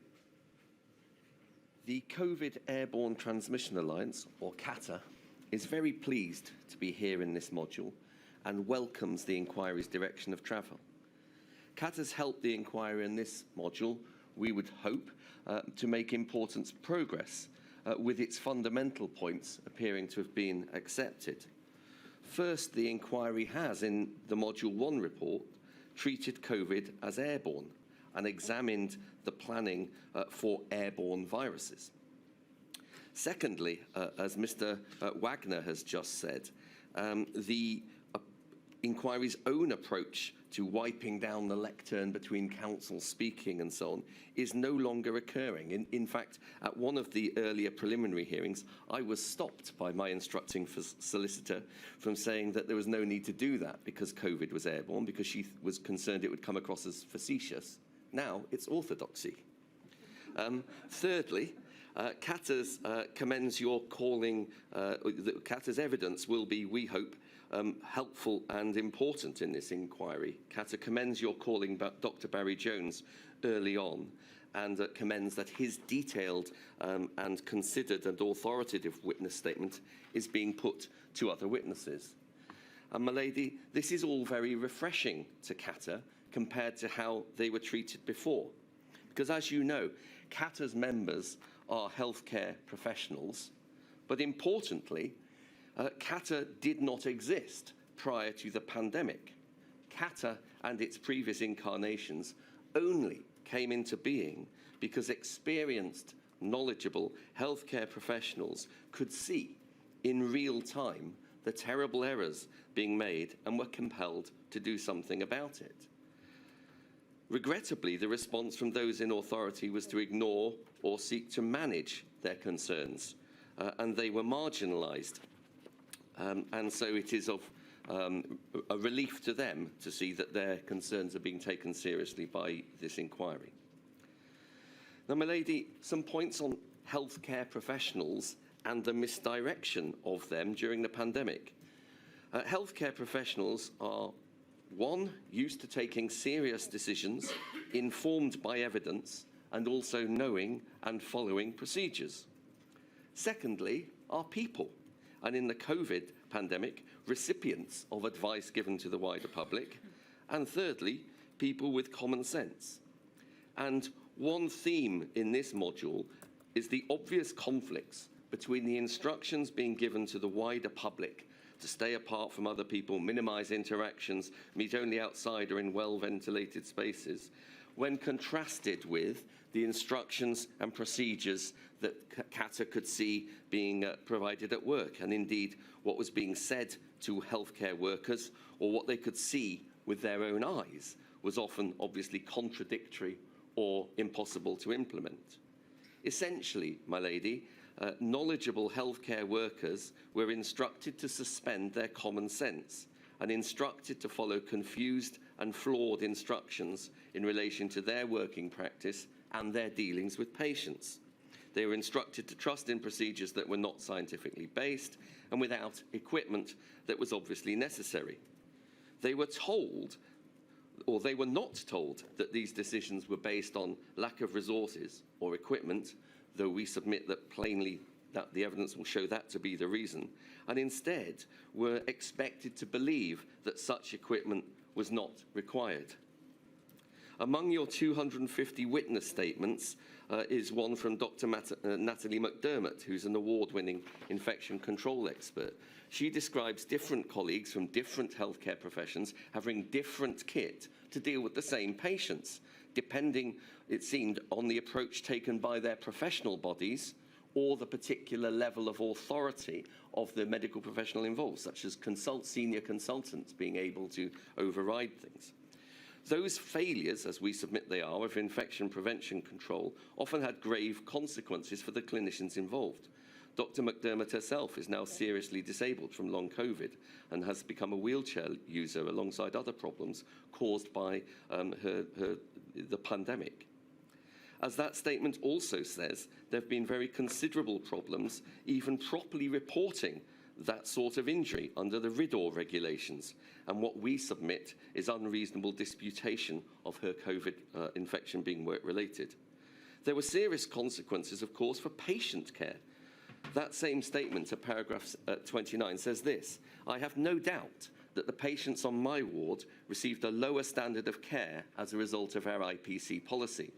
As staff did not feel adequately protected, they felt reluctant to have physical contact with patients and reluctant to spend the time necessary with patients to carry out the best possible treatment. Staff would also be mentally distracted due to the stress and fear of being infected, which even further eroded the level of care provided to patients." And then she continues with a number of specific examples. You're also calling Tracy Nichols from the College of Paramedics, from whom you'll hear next week. She describes obvious dangers in requiring ambulance personnel to stay in the back of ambulances for extensive periods at hospital. She will tell you about the enduring effects in terms of fear, estrangement, and increased staff turnover even after the pandemic. So what we submit is that the context for this module is that what CATA has consistently been saying is supported by the expert evidence marshalled, that SARS-CoV-1 was known to pose a particular risk to healthcare workers due to the nature and proximity with which they have to work with patients, and that the scandal, for that is what it is that COVID's airborne nature was never properly addressed until it was far too late. Indeed, it may still not be being properly addressed. Even recently signed statements from the state witnesses do not seem to accept that. The response was never about following the science at all. All of this was compromised for economic and pragmatic reasons. And in our written submissions, we've highlighted specific matters to look at in relation to the workings of the IPC cell. And we say that's an important matter for your investigation. It's not currently clear that all of the IPC cell minutes are available, and as we go through, the inquiry will need to scrutinise very carefully the workings of that body, and very robustly, because it seems to CATA that the IPC cell towed a line born of expedience, particularly political expedience, rather than actually following the science. So the materials disclosed and the evidence you're calling will show, unfortunately, catastrophic failures to protect healthcare workers and their patients, and those still remain today. And those breaches of trust, or to use the words of John in your opening video this morning, the moral injury to the profession, are not just reprehensible in terms of the treatment of committed staff, but also affect service provision. Failures to inform and protect clinicians damage the provision of healthcare to all. My lady, we'd also ask you to keep this in mind. Although this module is looking at healthcare systems, those systems comprise people. An inquiry such as this should also look to hold individuals accountable for what we submit are serious failures. Dangerous practices and those responsible for them must be stopped, and that danger is ongoing. Finally, my lady, as invited by your counsel in her opening, CATA is going to be wanting to make submissions on recommendations, and I'll trail some now because some are of real urgency. First, in concordance with the expert IPC reports, CATA wishes to see immediate changes to IPC guidance reflecting updated aerosol physics and transmission, together with mitigations including respiratory protective equipment and ventilation. this should be UK-wide. Second, a complete overhaul of IPC guidance and governance with new leadership of a multidisciplinary body. And pausing there, my lady, those matters we would submit are of such urgency that you may need to consider making interim recommendations. Thirdly, that all healthcare workers should be protected under health and safety law from airborne pathogens, particularly at close range, and for RIDDOR reporting to be robust. Next, that there needs to be meaningful stakeholder end-user engagement with full transparency and clear accountability to restore healthcare worker trust, and to ensure, in concordance with your recommendation from Module 1, pandemic planning to ensure adequate supplies of respiratory protective equipment. But finally, that the precautionary principle and common sense should always prevail in the face of scientific uncertainty. So, my lady, those are my submissions. Thank you very much, Mr. Simblett. Mr. Thomas, last but definitely not least. I hope fatigue has not set in. Not at all. My lady, do you remember the video we watched this morning, the impact video? And there was that healthcare worker, I believe she was a doctor, who was saying, we just have to accept the discrimination. I think she may even be present, or has been present today. Yeah. Well, on behalf of FEMO, the Federation of Ethnic Minority Healthcare Organisations, we say we don't have to accept it. We just don't. Why? It reminds me of that James Baldwin quote, "Not everything that is faced can be changed, but nothing can be changed until it is faced." This is a pivotal moment for your ladyship's inquiry, and we will be hearing from a diverse and poignant array of voices, from the heart-wrenching testimonies of those who are bereaved to the invaluable perspectives shared by others devastatingly impacted by the pandemic. And my lady, as we explore Module 3, let's remember this, that this inquiry is not just a procedural exercise, but an opportunity to confront deep-rooted injustices and work towards a fairer, more equitable future. I'm not going to go into the background in any great detail. Your counsel, Ms. Cleary Casey, really set out the framework, I say respectfully, in a great way this morning. But the pandemic has laid bare the deep-seated inequalities within our healthcare system. Professors James Nasru and Lara Bakaras confirmed the ethnic inequalities in health in the UK, quote, are long-standing and persistent and have been researched and documented for several decades.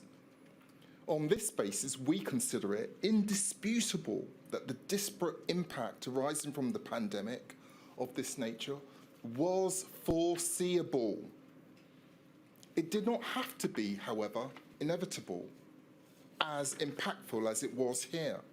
You see, in the missed opportunities for countermeasures and early mitigation that ethnic minority health and social care workers and their communities were so badly failed by those responsible for leading the response. You see, from the very outset, and forgive me if I repeat what has been said before, but I think it's necessary to repeat these statistics.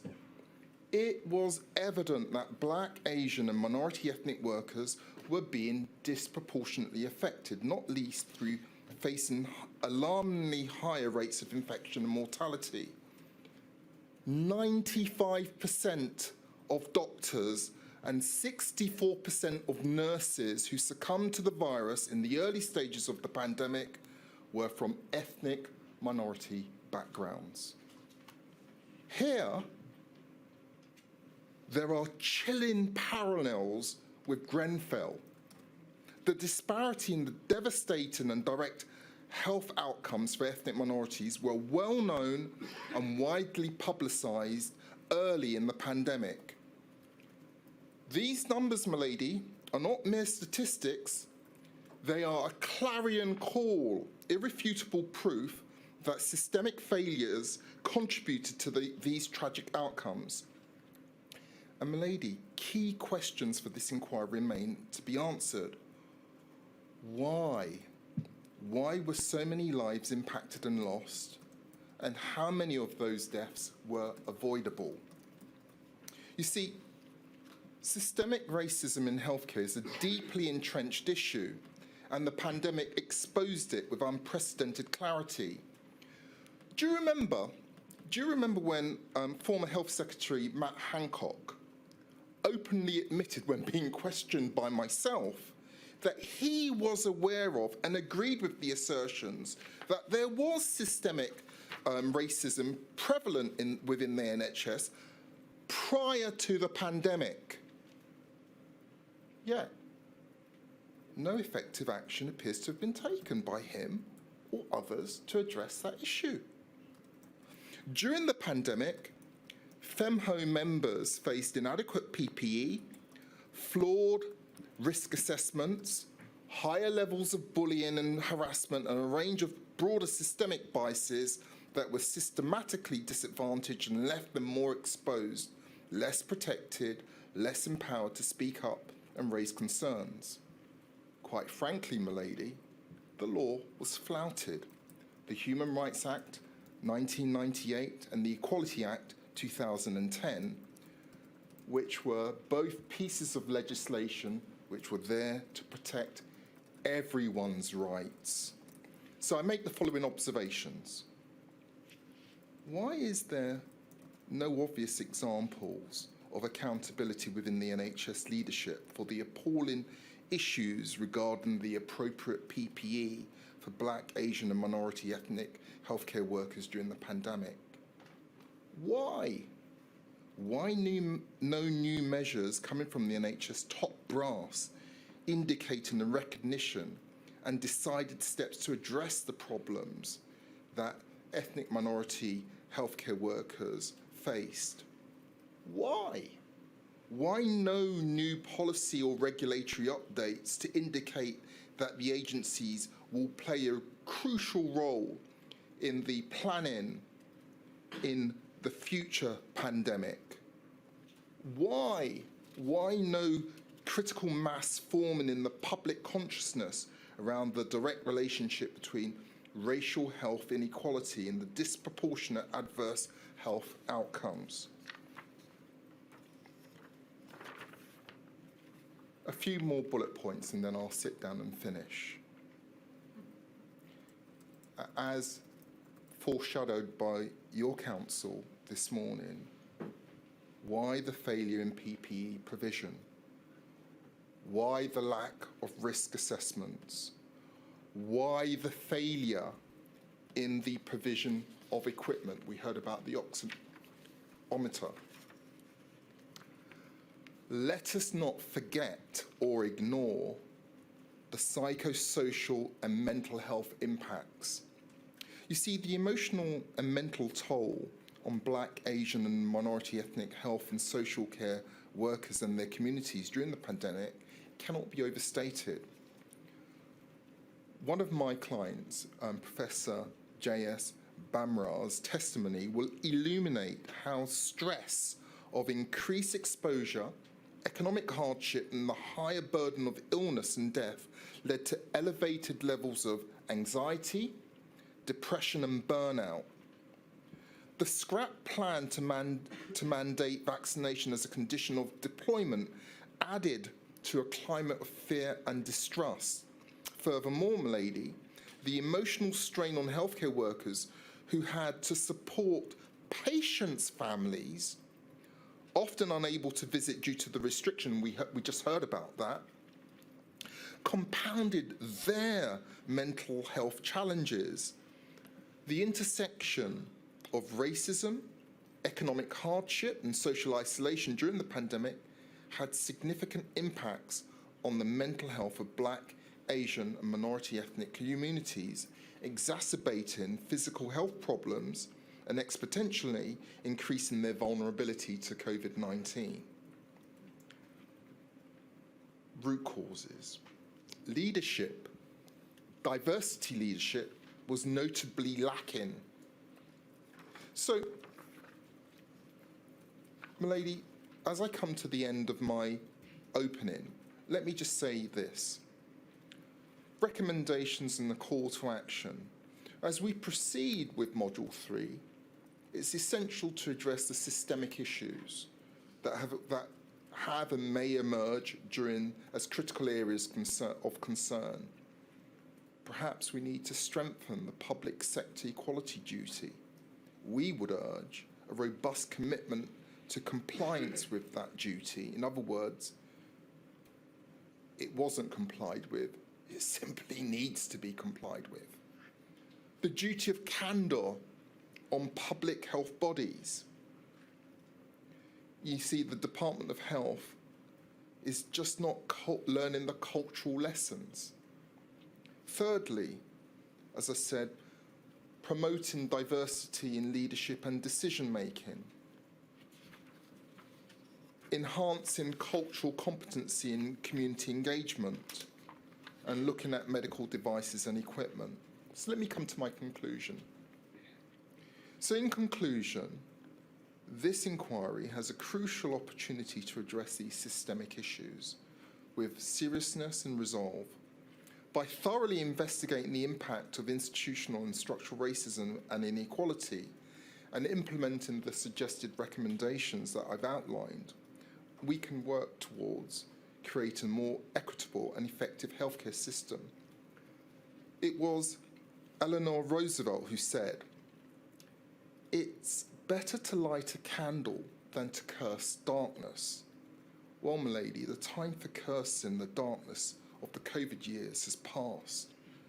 We urge you to be that light, a beacon of hope and change. So shine brightly for all of those affected and lead the way towards justice, equity, and greater equality. Thank you. Thank you very much indeed, Mr. Thomas. Right, well, I've had a great deal of food for thought today, and on that note, we'll draw matters to a close for today. I shall return for Ms. Sen Gupta, wherever she is, I think she's back there somewhere, tomorrow at 10.